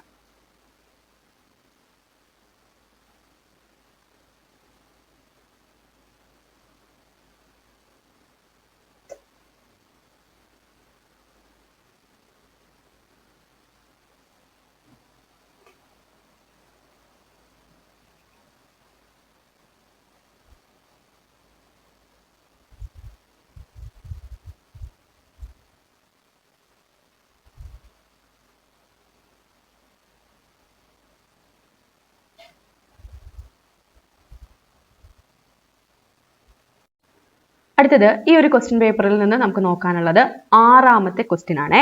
ക്വസ്റ്റ്യൻ ഇതാണ്, ഇന്ത്യൻ ഭരണഘടനയുടെ അനുച്ഛേദം 19 താഴെ പറയുന്നവയിൽ ഏത് അവകാശമാണ് ഉൾക്കൊള്ളുന്നത്? കറക്റ്റ് ആൻസർ വരുന്നത് ഏതാണ്? ഓപ്ഷൻ സി ആണ് അല്ലെ, അഭിപ്രായ സ്വാതന്ത്ര്യത്തിനുള്ള അവകാശമാണ്. അടുത്തത് 7ാമത്തെ ക്വസ്റ്റ്യൻ ആണ്. സ്വത്തവകാശം മൗലിക അവകാശങ്ങളിൽ നിന്ന് നീക്കം ചെയ്തത് ഏത് ഭരണഘടനാ ഭേദഗതിയിലൂടെയാണ്? ഇപ്പോൾ തന്നെ, അതായത് ഇത്രയും ക്വസ്റ്റ്യൻ പേപ്പർ ചെയ്തപ്പോൾ തന്നെ നിങ്ങൾക്ക് മനസ്സിലായി കാണും എത്ര തവണ ഈ ക്വസ്റ്റ്യൻ റിപ്പീറ്റ് ചെയ്തിട്ടുണ്ടെന്ന് അല്ലെ. അപ്പൊ ഇതിന്റെ കറക്റ്റ് ആൻസർ വരുന്നത് ഏതാണ്? ഓപ്ഷൻ ഡി ആണ്, 44ാം ഭരണഘടനാ ഭേദഗതി പ്രകാരമാണ്. അടുത്തത് 8ാമത്തെ ക്വസ്റ്റ്യൻ, ഇന്ത്യൻ ഭരണഘടനയിലെ മൗലിക അവകാശങ്ങൾ എന്ന ആശയം സ്വീകരിച്ചത് ഏത് രാജ്യത്തിന്റെ ഭരണഘടനയിൽ നിന്നാണ്? കറക്റ്റ് ആൻസർ വരുന്നത് ഓപ്ഷൻ എ ആണ്, അമേരിക്കയുടെ ഭരണഘടനയിൽ നിന്നാണ് ഇന്ത്യ മൗലിക അവകാശങ്ങൾ എന്ന ആശയം സ്വീകരിച്ചത്. അടുത്ത 9ാമത്തെ ക്വസ്റ്റ്യൻ, മൗലിക കടമകളെക്കുറിച്ച് ശുപാർശകൾ നൽകുന്നതിനായി 1976 കോൺഗ്രസ് പാർട്ടി രൂപീകരിച്ച കമ്മിറ്റി ഏതാണ്? കറക്റ്റ് ആൻസർ വരുന്നത് ഓപ്ഷൻ ഡി ആണ്, സ്വരൻ സിംഗ് കമ്മിറ്റിയാണ് അല്ലെ. മൗലിക കടമകൾക്ക് വേണ്ടി ശുപാർശ ചെയ്ത കമ്മിറ്റി ഏതാണെന്ന് ചോദിച്ചാലും സ്വരൻ സിംഗ് കമ്മിറ്റിയാണ്. അപ്പോൾ ഇത് ഏത് വർഷമാണ്? 1976 ആരാണ് ഇത് രൂപീകരിച്ചത്? കോൺഗ്രസ് ആണ് എന്നുള്ള കാര്യം കൂടി ഒന്ന് ഓർത്തു വെച്ചേക്കാം. ഇനി 10ാമത്തെ ക്വസ്റ്റ്യൻ, ഇന്ത്യൻ പാർലമെന്റിന്റെ സംയുക്ത സമ്മേളനം വിളിച്ചു ചേർക്കുന്നത് ആരാണ്? അധ്യക്ഷൻ എന്നല്ല ചോദിച്ചിരിക്കുന്നത്, വിളിച്ചു ചേർക്കുന്നത് ആരാണ്? ഓപ്ഷൻ ബി ആണ് കറക്റ്റ് ആൻസർ, രാഷ്ട്രപതിയാണ് വിളിച്ചു ചേർക്കുന്നത്. 23ാമത്തെ ക്വസ്റ്റ്യൻ ആണ്, ചേരും പടി ചേർക്കുക. ഇതിന്റെ കറക്റ്റ് ആൻസർ വരുന്നത് ഓപ്ഷൻ ഡി ആണ്, അതായത് അടിയന്തരാവസ്ഥ എവിടെ നിന്ന് നമ്മൾ എടുത്തതാണ്? ജർമ്മനിയിൽ നിന്നാണ് അടിയന്തരാവസ്ഥ കടം കൊണ്ടത് അല്ലെ. അതേപോലെ ഭരണഘടനാ ഭേദഗതി എവിടെ നിന്നാണ്? സൗത്ത് ആഫ്രിക്കയിൽ നിന്നാണ്. പിന്നെയോ ഉപരാഷ്ട്രപതിയുടെ ചുമതലകൾ എവിടെ നിന്നാണ്? അമേരിക്കയിൽ നിന്നാണ്. പിന്നെ അവശിഷ്ടാധികാരങ്ങൾ അതെവിടെ നിന്നാണ്? കാനഡയിൽ നിന്നാണ്. അപ്പൊ ഒന്ന് പഠിച്ചു വെച്ചോണേ, അടിയന്തരാവസ്ഥ എന്ന ആശയം ഇന്ത്യ കടമെടുത്തത് എവിടെ നിന്നാണ്? ജർമ്മനിയിൽ നിന്നാണ്. ഭരണഘടനാ ഭേദഗതി എന്ന ആശയം കടമെടുത്തത് സൗത്ത് ആഫ്രിക്കയിൽ നിന്നാണ്. ഉപരാഷ്ട്രപതിയുടെ ചുമതലകൾ എന്നത് കടമെടുത്തത് എവിടെ നിന്നാണ്?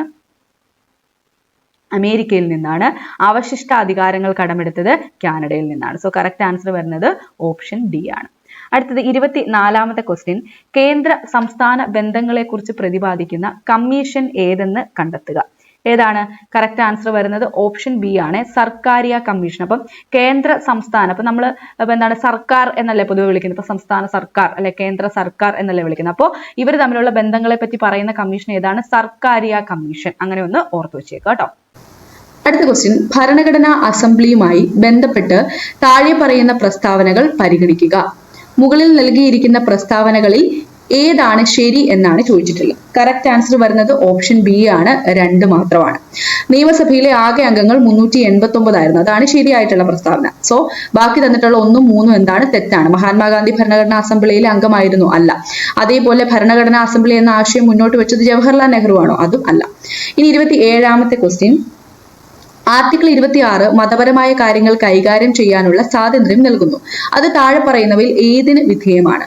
ഓപ്ഷൻ ഡി ആണ് കറക്റ്റ് ആൻസർ. മുകളിൽ പറഞ്ഞവ എല്ലാം, അതായത് പൊതുക്രമം, ധാർമ്മികത, ആരോഗ്യം, ഇതിന് എല്ലാം വിധേയമായിട്ടാണ് ആർട്ടിക്കിൾ 26 മതപരമായിട്ടുള്ള കാര്യങ്ങൾ കൈകാര്യം ചെയ്യാനുള്ള സ്വാതന്ത്ര്യത്തെ പറ്റി പറയുന്നത്. ഇനി അടുത്തത് 28ാമത്തെ ക്വസ്റ്റ്യൻ. പരിസ്ഥിതി സംരക്ഷണത്തിനും മെച്ചപ്പെടുത്തലിനും വനങ്ങളുടെയും വന്യജീവികളുടെയും സംരക്ഷണത്തിനും വ്യവസ്ഥകൾ നൽകിയിട്ടുള്ള അനുച്ഛേദം ഏതാണെന്നാണ്. കറക്റ്റ് ആൻസർ വരുന്നത് ഓപ്ഷൻ ബി ആണ്.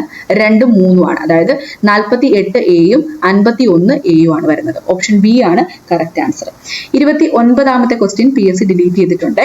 30ാമത്തെ നോക്കാം. 106 ഭരണഘടനാ ഭേദഗതിയിലൂടെ വരുത്തിയ പ്രധാന മാറ്റം അല്ലെങ്കിൽ മാറ്റങ്ങൾ എന്താണ്? കറക്റ്റ് ആൻസർ വരുന്നത് ഓപ്ഷൻ സി ആണ്. 1ഉം 2ഉം മാത്രം. അതായത് ഭേദഗതി ചെയ്ത ആർട്ടിക്കിൾ 239A ആണ്. അതേപോലെ ആർട്ടിക്കിൾ 330A 332A ഉൾപ്പെടുത്തി. അപ്പൊ ഭേദഗതി ചെയ്തത് 239AA ആണ്. ഉൾപ്പെടുത്തിയത് 330A-യും 332A-യുമാണ്. അടുത്ത ക്വസ്റ്റ്യൻ പേപ്പറിലെ 21ാമത്തെ ക്വസ്റ്റ്യൻ നോക്കാം. 1949 നവംബർ 26 മുതൽ പ്രാബല്യത്തിൽ വന്ന ഇന്ത്യൻ ഭരണഘടനയുടെ താഴെ പറയുന്ന വ്യവസ്ഥകളിൽ ഏതാണ്? 21 വരുന്നത് ഓപ്ഷൻ സി ആണ് കറക്റ്റ് ആൻസർ. പൗരത്വമാണ് കേട്ടോ. 1949 നവംബർ 26 മുതൽ പ്രാബല്യത്തിൽ വന്ന ഇന്ത്യൻ ഭരണഘടനയുടെ വ്യവസ്ഥ പൗരത്വമാണ്. 22ാമത്തെ ക്വസ്റ്റ്യൻ. താഴെ പറയുന്നവയിൽ ഏതാണ് വിദേശികൾക്ക് ലഭ്യമായ മൗലികാവകാശം? കറക്റ്റ് ആൻസർ വരുന്നത് ഓപ്ഷൻ എ ആണ്. അതായത് എന്താണ്? ആർട്ടിക്കിൾ 14 എന്താണ്? വിദേശികൾക്കും ലഭ്യമായിട്ടുള്ള മൗലിക അവകാശമാണ്. അതെന്താണ്? നിയമത്തിന് മുന്നിൽ എല്ലാവരും തുല്യരാണ് എന്നുള്ളതാണ്. 23ാമത്തെ ക്വസ്റ്റ്യൻ. ആർട്ടിക്കിൾ 352 പ്രകാരം ഇന്ത്യയിൽ രണ്ടാമത്തെ അടിയന്തര പ്രഖ്യാപനം നടത്തിയത് എപ്പോഴാണ്? കറക്റ്റ് ആൻസർ വരുന്നത് ഓപ്ഷൻ ബി ആണ്. 1971 രണ്ടാമതായിട്ട് ഇന്ത്യയിൽ അടിയന്തര പ്രഖ്യാപനം അല്ലെങ്കിൽ അടിയന്തരാവസ്ഥ പ്രഖ്യാപിക്കുന്നത്. 24ാമത്തെ ക്വസ്റ്റ്യൻ. താഴെ പറയുന്ന ഇനങ്ങളിൽ ഏതാണ് 7ാം ഷെഡ്യൂളിന്റെ കൺകറന്റ് ലിസ്റ്റിലുള്ളത്? കറക്റ്റ് ആൻസർ വരുന്നത് ഓപ്ഷൻ ഡി ആണ്. സാമൂഹ്യ സുരക്ഷയും സാമൂഹ്യ ഇൻഷുറൻസും ഇതെവിടെയാണ് വരുന്നത്? കൺകറന്റ് ലിസ്റ്റിലാണ്. 25ാമത്തെ ക്വസ്റ്റ്യൻ. ഇന്ത്യ ആദ്യ റിപ്പബ്ലിക് ദിനം ആഘോഷിച്ചപ്പോൾ റിപ്പബ്ലിക് ദിന പരേഡിലെ മുഖ്യ അതിഥി ആരാണ്? കറക്റ്റ് ആൻസർ വരുന്നത് ഓപ്ഷൻ സി ആണ്. ഇന്തോനേഷ്യയുടെ പ്രസിഡന്റ് സുകാർണോ ആയിരുന്നു ഇന്ത്യ ആദ്യ റിപ്പബ്ലിക് ദിനം ആഘോഷിച്ച സമയത്ത് ആ ഒരു റിപ്പബ്ലിക് ദിന പരേഡിലെ മുഖ്യ അതിഥി.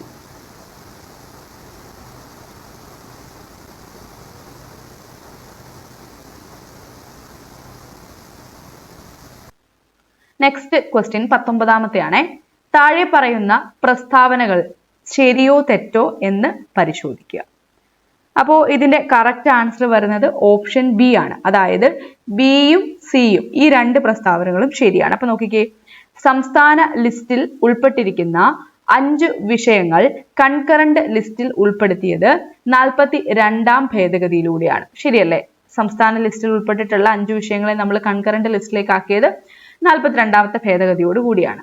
പിന്നെയോ മൗലിക അവകാശങ്ങളുടെ പട്ടികയിൽ നിന്നും സ്വത്തവകാശം നീക്കം ചെയ്തത് 44ാം ഭരണഘടനാ ഭേദഗതിയിലൂടെയാണ്. ഇപ്പൊ എത്ര തവണ ആ ക്വസ്റ്റ്യൻ റിപ്പീറ്റ് ചെയ്തല്ലേ? ക്വസ്റ്റ്യൻ പേപ്പർ മാത്രം നോക്കിയിട്ട് പോയ ഒരാൾക്കും ഇനി ചോദിച്ചാലും ആ ക്വസ്റ്റ്യൻ ആൻസർ ചെയ്യാൻ പറ്റും. അപ്പോൾ എന്താണ്? ബിയും സിയും കറക്റ്റ് ആയിട്ടുള്ള സ്റ്റേറ്റ്മെന്റ്. പിന്നെ ഇവിടെ പറഞ്ഞിട്ടുള്ള ബാക്കി 2 കാര്യങ്ങൾ നോക്കിയാൽ തെറ്റായിട്ടുള്ളത് ലോകസഭയുടെയും രാജ്യസഭയുടെയും ഔദ്യോഗിക കാലാവധി 5 വർഷത്തിൽ നിന്ന് 6 വർഷമാക്കിയത് 42ാം ഭേദഗതിയിലൂടെയാണെന്നാണ് പറയുന്നത്. ഇത് ലോക്സഭയുടെയും രാജ്യസഭയുടെയും ആണോ? അല്ല, സംസ്ഥാന നിയമസഭയുടെയാണ് കേട്ടോ. അതാണ് അവിടെ തെറ്റിപ്പോയത്. പിന്നെ 42ാം ഭേദഗതി സമയത്ത് ഇന്ത്യയുടെ പ്രധാനമന്ത്രി ഇന്ദിരാഗാന്ധിയാന്ന് പറയുന്നത് തെറ്റാണ് അല്ലെ? മൊറാർജി ദേശായി ആണ്, നമ്മൾ പറഞ്ഞതാണ്. അപ്പോൾ അത്രയും കാര്യങ്ങളാണ്, ആ 2 കാര്യങ്ങളാണ് അവിടെ തെറ്റിപ്പോയത്. അപ്പൊ ബിയും സിയും ആണ് കറക്റ്റ് ആൻസർ വരുന്നത്. അടുത്ത 20ാമത്തെ ക്വസ്റ്റ്യൻ. താഴെ തന്നിരിക്കുന്ന പ്രസ്താവന സാധൂകരിക്കുക. കറക്റ്റ് ആൻസർ വരുന്നത് ഓപ്ഷൻ ബി ആണ്. എയും ബിയും ഡിയും തെറ്റാണ്. എയും ബിയും ഡിയും തെറ്റാണ്. ലോക്സഭ ഒരു സ്ഥിരം സഭയാണ് ആണോ? അല്ല, രാജ്യസഭയാണ് ഒരു സ്ഥിരം സഭ. ലോക്സഭ എന്താണ്? ഒരു ടെമ്പററി ആയിട്ടുള്ള സഭയാണ്. 5 വർഷമാണ് അവരുടെ കാലാവധി. ഇനി രാജ്യസഭയിലെ അംഗങ്ങളെ തെരഞ്ഞെടുക്കുന്നത് FPTP അനുസരിച്ചാണ്. അതും തെറ്റായിട്ടുള്ള പ്രസ്താവനയാണ് അല്ലെ? അടുത്തത് ഡി നോക്കിക്കേ, രാജ്യസഭയുടെ നടപടികൾ നിയന്ത്രിക്കുന്നത് സ്പീക്കറാണ് ആണോ? അല്ല, ഉപരാഷ്ട്രപതിയാണ്. സോ ഇവിടെ കറക്റ്റ് ആയിട്ടുള്ളത് സി സ്റ്റേറ്റ്മെന്റ്. അതായത് ഇന്ത്യയിൽ ഇപ്പോൾ 543 ലോക്സഭാ നിയോജക മണ്ഡലങ്ങളുണ്ട്. അപ്പൊ പഠിച്ചു വെച്ചോണം, ഇന്ത്യയിൽ എത്ര ലോക്സഭാ നിയമമണ്ഡലങ്ങളാണുള്ളത്? 543 543 ആണ്.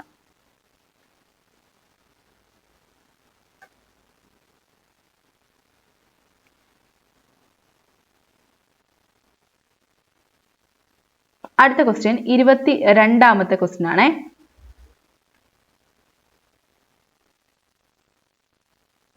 ക്വസ്റ്റ്യൻ ഇതാണ്: ഇന്ത്യൻ ഭരണഘടനയുടെ ഏത് ഭാഗത്താണ് പഞ്ചായത്തി രാജ് സംവിധാനങ്ങളെ കുറിച്ച് പ്രതിപാദിക്കുന്നത്? ഓപ്ഷൻ സി ആണ് കറക്റ്റ് ആൻസർ. നിർദ്ദേശക തത്വങ്ങളിലാണ് പഞ്ചായത്തി രാജിനെ പറ്റി പ്രതിപാദിക്കുന്നത്.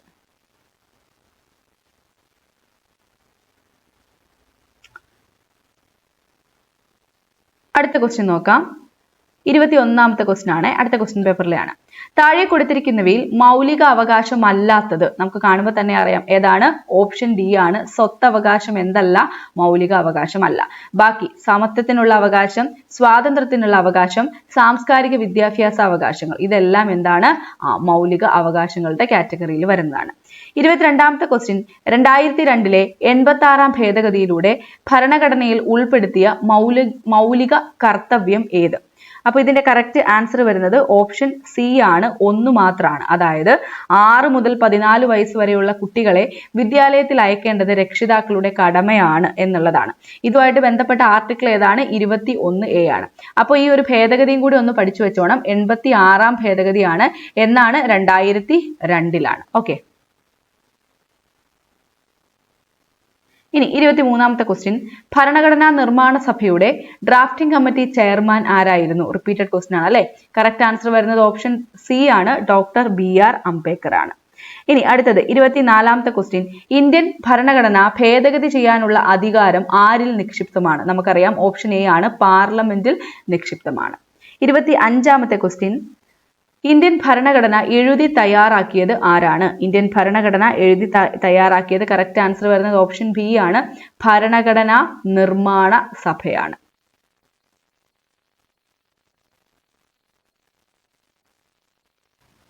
അടുത്തത് 18ാമത്തെ ക്വസ്റ്റ്യൻ ആണ്. ഇന്ത്യൻ പാർലമെന്റിൽ ഒരു ബില്ല് നിയമമാകുന്നതിന് മുമ്പ് ബില്ലിൽ ഏറ്റവും കൂടുതൽ തിരുത്തലുകൾ, കൂട്ടിച്ചേർക്കലുകൾ, ചർച്ചകൾ എന്നിവ നടക്കുന്ന ഘട്ടം നമ്മൾ SCERT കൃത്യമായിട്ട് പറഞ്ഞിട്ടുണ്ട്. ഏതാണ്? ഓപ്ഷൻ ബി ആണ്. 2ാം വായന സമയത്താണ്. 19ാമത്തെ ക്വസ്റ്റ്യൻ: ഇന്ത്യൻ ഭരണഘടനയുമായി ബന്ധപ്പെട്ട് ശരിയായ വസ്തുതകൾ ഏവ? കറക്റ്റ് ആൻസർ വരുന്നത് ഓപ്ഷൻ ഡി ആണ്. 2ാമത്തെ പ്രസ്താവനയും 1 ആണ് ശരിയായിട്ടുള്ളത്. അപ്പൊ നോക്കിക്കോ, യൂണിയൻ ലിസ്റ്റിൽ പെടുന്ന വിഷയങ്ങളിൽ കേന്ദ്ര ഗവൺമെന്റിന് മാത്രമേ അധികാരമുള്ളൂ. ശരിയല്ലേ? യൂണിയൻ ലിസ്റ്റിൽ പെടുന്ന കാര്യങ്ങൾക്ക് കേന്ദ്ര ഗവൺമെന്റിനാണ് അധികാരമുള്ളത്. അടുത്ത 2ാമത്തെ പ്രസ്താവന: കൺകറന്റ് ലിസ്റ്റിൽ ഉൾപ്പെട്ട ഒരു വിഷയത്തിൽ സംസ്ഥാന ഗവൺമെന്റും കേന്ദ്ര ഗവൺമെന്റും നിയമനിർമ്മാണം നടത്തുമ്പോൾ കേന്ദ്ര ഗവൺമെന്റിന്റെ നിയമമാണ് നിലനിൽക്കുക.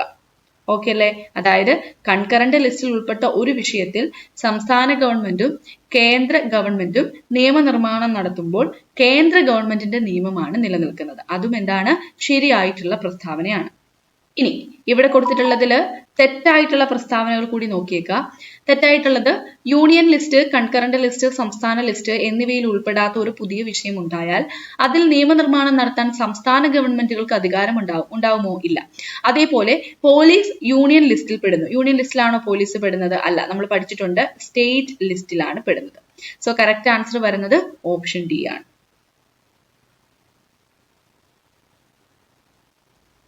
ഇനി അടുത്ത നമുക്ക് ഇവിടെ നോക്കാനുള്ളത് 23ാമത്തെ ക്വസ്റ്റ്യൻ ആണ്. അഡ്വക്കേറ്റ് ജനറലുമായി ബന്ധപ്പെടുന്ന തെറ്റായ വസ്തുതകൾ ഏതെല്ലാം? കറക്റ്റ് ആൻസർ വരുന്നത് ഓപ്ഷൻ ഡി ആണ്. ഈ തന്നിട്ടുള്ളതിൽ ഒന്നും തന്നെ എന്താണ്? തെറ്റായിട്ടുള്ളതില്ല. അതായത് അപ്പൊ നോക്കി വെച്ചോ, ശരിയായിട്ടുള്ളത്: സംസ്ഥാന ഗവൺമെന്റിന് നിയമോപദേശം നൽകുക എന്നതാണ് അഡ്വക്കേറ്റ് ജനറലിന്റെ അടിസ്ഥാന ചുമതല. സോ സംസ്ഥാന ഗവൺമെന്റിന് നിയമോപദേശം നൽകുന്നത് ആരാണ്? അഡ്വക്കേറ്റ് ജനറൽ ആണ്. അടുത്തത്: അഡ്വക്കേറ്റ് ജനറലിന് നിയമസഭാ യോഗങ്ങളിൽ പങ്കെടുക്കാവുന്നതും സംസാരിക്കാവുന്നതുമാണ്. 3ാമത്തത്: ഇപ്പോഴത്തെ advocate general Shri K. Gopalakrishna Kurup ആണ്. 4ാമത്തത്: അഡ്വക്കേറ്റ് ജനറലിന് നിയമസഭയിലെ വോട്ടെടുപ്പിൽ വോട്ട് ചെയ്യാൻ കഴിയില്ല. സോ ഈ 4 പ്രസ്താവനകളും എന്താണ്? ശരിയാണ്. അപ്പൊ ഓർത്തു വെച്ചേക്കുക, സംസ്ഥാന ഗവൺമെന്റിന് നിയമോപദേശം നൽകുക എന്നതാണ് ഇവരുടെ ഒരു പ്രധാനപ്പെട്ട ചുമതല. അഡ്വക്കേറ്റ് ജനറലിന് നിയമസഭാ യോഗങ്ങളിൽ പങ്കെടുക്കാം, സംസാരിക്കാം. ഇപ്പോഴത്തെ അഡ്വക്കേറ്റ് ജനറൽ ആരാണ്? ശ്രീ K. ഗോപാലകൃഷ്ണ കുറുപ്പാണ്. അതേപോലെ അഡ്വക്കേറ്റ് ജനറലിന് നിയമസഭയിൽ വോട്ടെടുപ്പിൽ വോട്ട് ചെയ്യാൻ കഴിയില്ല. അടുത്തത് 24ാമത്തെ ക്വസ്റ്റ്യൻ. താഴെ തന്നിരിക്കുന്നതിൽ ഏത് മൗലികാവകാശത്തിന് വേണ്ടിയാണ് നിയമവാഴ്ച എന്ന ആശയം ബ്രിട്ടീഷ് ഭരണഘടനയിൽ നിന്നും ഭരണഘടനാ നിർമ്മാണ സമിതി സ്വീകരിച്ചിട്ടുള്ളത്? കറക്റ്റ് ആൻസർ വരുന്നത് ഓപ്ഷൻ എ ആണ്, അനുച്ഛേദം 14 അല്ലെ, നിയമത്തിന് മുമ്പിലെ തുല്യതയ്ക്ക് വേണ്ടി. അപ്പൊ കറക്റ്റ് ആൻസർ ഓപ്ഷൻ എ ആണ്.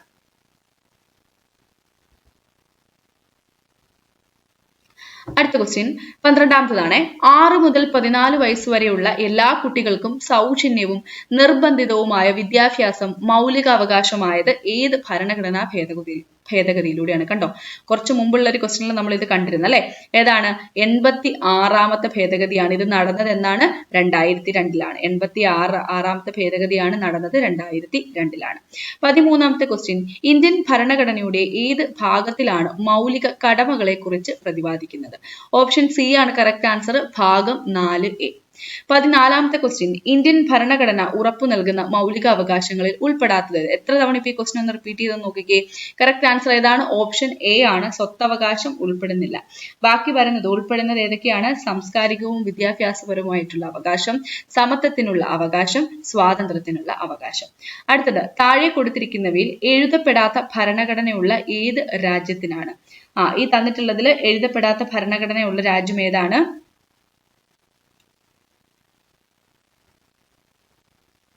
കറക്റ്റ് ആൻസർ വരുന്നത് ഓപ്ഷൻ എ ആണ്, ബ്രിട്ടൻ ആണ് എഴുതപ്പെടാത്ത ഭരണഘടന ഉള്ളത്. ബാക്കി ഇന്ത്യയുടെ ഭരണഘടന എഴുതപ്പെട്ടതാണ്. ഏറ്റവും വലിയ ലിഖിത ഭരണഘടനയും ഇന്ത്യ നമ്മൾ പഠിച്ച അല്ലെ. അതേപോലെ ബ്രസീലിന്റെ എഴുതപ്പെട്ടതാണ്, ഓസ്ട്രേലിയയുടെ എഴുതപ്പെട്ടതാണ്. 16ാമത്തെ ക്വസ്റ്റ്യൻ. ഇപ്പോഴത്തെ സുപ്രീം കോടതി ചീഫ് ജസ്റ്റിസ് ആരാണ്? ഇപ്പോഴത്തെ സുപ്രീം കോടതി ചീഫ് ജസ്റ്റിസ് ആരാ? കറക്റ്റ് ആൻസർ വരുന്നത് ഓപ്ഷൻ ബി ആണ്, ജസ്റ്റിസ് സഞ്ജീവ് ഖന്നയാണ് ഇപ്പോഴത്തെ സുപ്രീം കോർട്ടിലെ ചീഫ് ജസ്റ്റിസ്.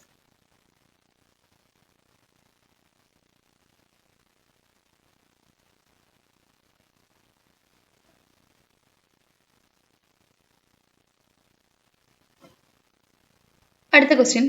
നിലവിലെ ലോക്സഭാ സ്പീക്കർ ആരാണ്? കറക്റ്റ് ആൻസർ വരുന്നത് ഓപ്ഷൻ ബി ആണ്, ഓം ബിർളയാണ് നിലവിലെ ലോക്സഭാ സ്പീക്കർ.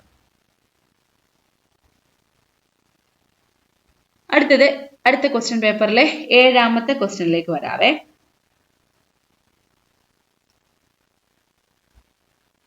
ഇന്ത്യ ഒരു റിപ്പബ്ലിക് ആണ്, കാരണം എന്താണ്? നമ്മളിത് ക്ലാസ്സിലും ഡിസ്കസ് ചെയ്ത ക്വസ്റ്റ്യൻ ആണ്. ഓപ്ഷൻ സി ആ കറക്റ്റ് ആൻസർ. ഇന്ത്യയുടെ രാഷ്ട്രത്തലവൻ തെരഞ്ഞെടുക്കപ്പെടുന്ന വ്യക്തിയാണ്. ഓപ്ഷൻ സി ആണ് കറക്റ്റ് ആൻസർ വരുന്നത്. 14ാമത്തെ ക്വസ്റ്റ്യൻ നോക്കിക്കേ. ഇന്ത്യൻ ഭരണഘടനയുടെ ഏത് ഭാഗമാണ് ശൈശവ പരിചരണവും വിദ്യാഭ്യാസവും സംബന്ധിച്ച് പ്രതിപാദിക്കുന്നത്? ഏത് ഭാഗമാണ്? ഓപ്ഷൻ സി ആണ്, ഭാഗം 4ലാണ്, നിർദ്ദേശക തത്വങ്ങളിലാണ് ശൈശവ പരിചരണവും വിദ്യാഭ്യാസവും പ്രതിപാദിക്കുന്നത്.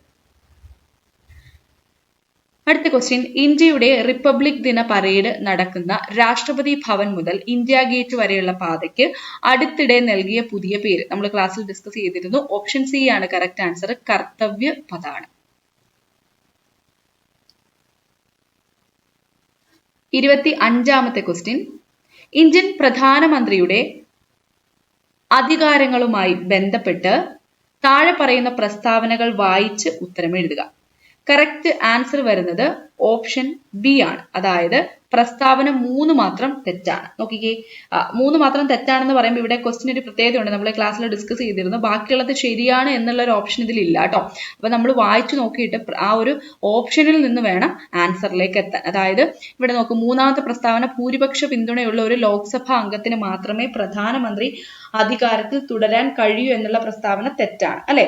ഇനി പ്രധാനമന്ത്രിയുടെ രാജിയോ മരണമോ സംഭവിച്ചാൽ മന്ത്രിസഭ പിരിച്ചുവിട്ടതായി കണക്കാക്കപ്പെടുന്നു എന്നുള്ളത് എന്താണ്? തെറ്റായിട്ടുള്ള പ്രസ്താവനയാണ്. പക്ഷെ അത് തെറ്റാണ് എന്നുള്ള ഒരു ഓപ്ഷൻ, അതായത് രണ്ടാമത്തത് മാത്രം, അതായത് 2ഉം 3ഉം തെറ്റാണ്, 2ഉം 3ഉം തെറ്റാണ് എന്നുള്ള ഒരു ഓപ്ഷൻ ഇതിൻ്റെ അകത്തില്ല. അതേപോലെ മന്ത്രിസഭയുടെ വലിപ്പം മന്ത്രിമാരുടെ വകുപ്പുകളും നിശ്ചയിക്കുന്നത് അല്ലെങ്കിൽ നിയമിക്കുന്നത് എന്നാണ് ഇവിടെ വരുന്നത്. പ്രിന്റിംഗ് മിസ്റ്റേക്ക് ആയിരിക്കാം. നിശ്ചയിക്കുന്നത് പ്രധാനമന്ത്രിയാണ് എന്നാണ് പറഞ്ഞിട്ടുള്ളത്. പക്ഷേ അത് ശരിയായിട്ടുള്ള പ്രസ്താവനയാണോ? അല്ല, തെറ്റാണ് അല്ലെ. അതാരാണ് നിശ്ചയിക്കുന്നത്? പ്രസിഡന്റ് ആണ് നിശ്ചയിക്കുന്നത്. പക്ഷേ ഇത് അതായത് 1, 2, 3 തെറ്റാണ് എന്നുള്ള ഒരു സ്റ്റേറ്റ്മെന്റ് ഇതിലില്ല. അപ്പോൾ ഉള്ള സ്റ്റേറ്റ്മെന്റിൽ ഏതാണ് ആൻസർ എന്നുള്ളതാണ് വരേണ്ടത്, അല്ലെങ്കിൽ ഉള്ള ഓപ്ഷനിൽ ഏതാണ് ആൻസർ എന്നാണ് നോക്കേണ്ടത്. സോ കറക്റ്റ് ആൻസർ വരുന്നത് ഓപ്ഷൻ ബി ആണ്.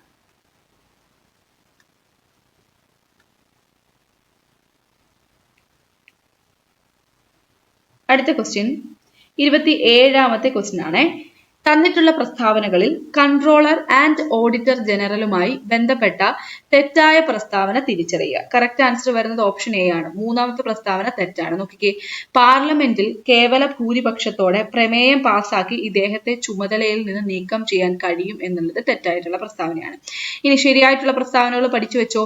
കേന്ദ്ര സംസ്ഥാന ഗവൺമെന്റുകളുടെ വരവ് ചെലവ് കണക്കുകൾ പരിശോധിച്ച് ഓഡിറ്റ് റിപ്പോർട്ട് സമർപ്പിക്കുന്നു.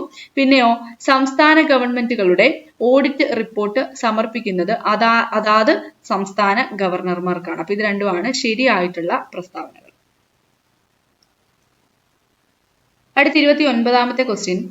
73ാം ഭരണഘടനാ ഭേദഗതിയിലൂടെ ഇന്ത്യയിലെ പഞ്ചായത്തി രാജ് സ്ഥാപനങ്ങളിൽ ഉണ്ടായ മാറ്റങ്ങൾ തിരിച്ചറിയുക. എക്കണോമിക്സിൽ നിന്നും ആ ഒരു രീതിയിൽ നമുക്ക് ആൻസർ ചെയ്യാൻ പറ്റിയ ക്വസ്റ്റ്യൻ ആണ് കേട്ടോ. അപ്പോൾ കറക്റ്റ് ആൻസർ വരുന്നത് ഓപ്ഷൻ എ ആണ്. എല്ലാ പ്രസ്താവനകളും ശരിയാണ്. അതായത് ത്രിതല പഞ്ചായത്തുകൾ നിലവിൽ വന്നത് 73ാം ഭേദഗതിയിലോട് കൂടിയാണ്.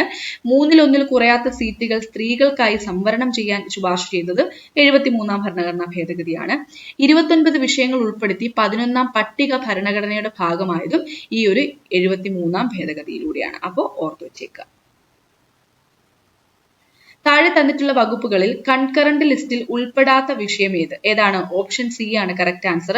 തദ്ദേശ സ്വയംഭരണ സ്ഥാപനങ്ങളാണ് കൺകറന്റ് ലിസ്റ്റിൽ ഉൾപ്പെടാത്തത്. 31ാമത്തെ ക്വസ്റ്റ്യൻ. ഇന്ത്യ ഗവൺമെന്റിന്റെ മുഖ്യ നിയമോപദേശകൻ ആരാണ്?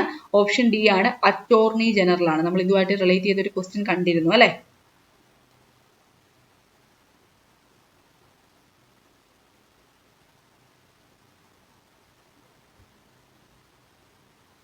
അടുത്ത ക്വസ്റ്റ്യൻ 20ാമത്തെ ക്വസ്റ്റ്യൻ ആണ്. കേരളത്തിലെ ഭരണകൂട അഴിമതി ആരോപണങ്ങൾ അന്വേഷിക്കുന്നതിനും പരിഹരിക്കുന്നതിനുമായി നിലവിൽ വന്ന കമ്മീഷൻ കേരളത്തിലെയാണ്. സോ കറക്റ്റ് ആൻസർ വരുന്നത് ഏതാണ്? ഓപ്ഷൻ ബി ആണ്. കേരള സംസ്ഥാന ലോകായുക്തയാണ്. ഇനി അടുത്ത 21ാമത്തെ ക്വസ്റ്റ്യൻ. ഇന്ത്യൻ ഭരണഘടന ഒരു കുറ്റാരോപിതന് നൽകുന്ന അവകാശങ്ങൾ ഏതൊക്കെയാണ്? ഓപ്ഷൻ ഡി ആണ് കറക്റ്റ് ആൻസർ. എല്ലാ പ്രസ്താവനകളും ശരി. അതായത് ഒരു വ്യക്തിയെയും ഒരേ കുറ്റത്തിന് ഒന്നിലധികം തവണ ശിക്ഷിക്കാൻ പാടില്ല എന്നുള്ളത് ഭരണഘടന പറയുന്നുണ്ട്. അതേപോലെ ഒരു നിയമം നിലവിൽ വരുന്നതിന് മുമ്പുള്ള നടപടിയെ കുറ്റകൃത്യമായി പ്രഖ്യാപിക്കാൻ പാടില്ല എന്നതും ശരിയാണ്. പിന്നെയോ, ഒരു വ്യക്തിയെയും തനിക്കെതിരെ തെളിവുകൾ നൽകാൻ നിർബന്ധിക്കാൻ പാടില്ല. സോ ഈ 3 സ്റ്റേറ്റ്മെന്റും എന്താണ്? ശരിയാണ്. അല്ലെങ്കിൽ കുറ്റാരോപിതന് നൽകുന്ന അവകാശങ്ങളാണ് എന്നുള്ള കാര്യം ഓർക്കുക. അടുത്തത് 23ാമത്തെ ക്വസ്റ്റ്യൻ. അനുപാതിക പ്രാതിനിധ്യ വ്യവസ്ഥ പ്രകാരമുള്ള തെരഞ്ഞെടുപ്പുമായി ബന്ധപ്പെട്ട പ്രസ്താവനകൾ വായിച്ച് ഉത്തരം എഴുതുക. കറക്റ്റ് ആൻസർ വരുന്നത് ഓപ്ഷൻ സി ആണ്. പ്രസ്താവന 3 തെറ്റാണ്. അതായത് വോട്ടർമാർക്ക് സ്ഥാനാർത്ഥിക്ക് നേരിട്ട് വോട്ട് നൽകാൻ സാധിക്കും. വോട്ടർമാർക്ക് സ്ഥാനാർത്ഥിക്ക് നേരിട്ട് വോട്ട് നൽകാൻ സാധിക്കുമോ? ഇല്ല. അതായത് എന്താണ്? ഒരു വോട്ടിംഗ് സിസ്റ്റത്തിലൂടെയാണത് പറ്റുന്നത്. ഇനി ഓരോ നിയോജക മണ്ഡലങ്ങളും ഭൂമിശാസ്ത്രപരമായി വലിയ ഭൂപ്രദേശങ്ങളായിരിക്കും. അത് ശരിയാണ്. ഓരോ നിയോജക മണ്ഡലത്തിൽ നിന്നും ഒന്നിലധികം പ്രതിനിധികളെ തെരഞ്ഞെടുക്കുന്നു. അപ്പൊ അത് രണ്ടും ശരിയായിട്ടുള്ള പ്രസ്താവനകളാണ്. 19ാമത്തെ ക്വസ്റ്റ്യൻ. ഭരണഘടനാ നിർമ്മാണ സമിതിയുമായി ബന്ധപ്പെട്ട് താഴെ പറയുന്ന പ്രസ്താവനകളിൽ ശരിയായത് കണ്ടെത്തുക. കറക്റ്റ് ആൻസർ വരുന്നത് ഓപ്ഷൻ ബി ആണ്. 1ഉം 3ഉം ആണ് ശരിയായിട്ടുള്ള പ്രസ്താവനകൾ. അതായത് ഭരണഘടനാ നിർമ്മാണ സമിതിയുടെ പ്രഥമ സമ്മേളനം നടന്നു. ഇപ്പൊ 2-3 ക്വസ്റ്റ്യൻസിൽ നമ്മൾ ഇത് കണ്ടു. എന്നാണ്? 1946 ഡിസംബർ 9-നാണ്. പിന്നെ 3ാമത്തെ സ്റ്റേറ്റ്മെന്റ് ശരി. അതായത് സമിതിയുടെ രൂപീകരണം എന്തനുസരിച്ചാണ്? ക്യാബിനറ്റ് മിഷന്റെ പ്ലാൻ അനുസരിച്ചാണ്.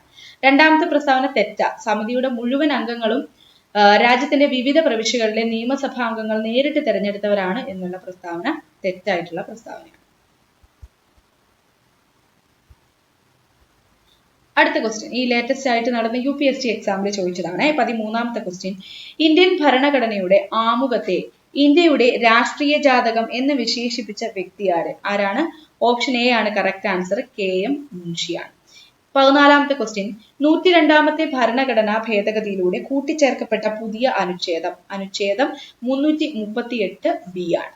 അടുത്ത 15ാമത്തെ ക്വസ്റ്റ്യൻ പിന്നെയും റിപ്പീറ്റ് ചെയ്തത് കണ്ടോ. 6 മുതൽ 14 വയസ്സ് വരെയുള്ള കുട്ടികൾക്ക് നിർബന്ധിതവും സൗജന്യവുമായ വിദ്യാഭ്യാസം ഉറപ്പുവരുത്തുന്ന അനുച്ഛേദം. ഓപ്ഷൻ സി ആണ് കറക്റ്റ് ആൻസർ. അനുച്ഛേദം 21A ആണ്. ഓക്കെ, അപ്പൊ ഇത്രയും ക്വസ്റ്റ്യൻസ് ആണ് ഈ ഒരു ക്ലാസ്സിൽ നമുക്ക് ഡിസ്കസ് ചെയ്യാനുള്ളത്.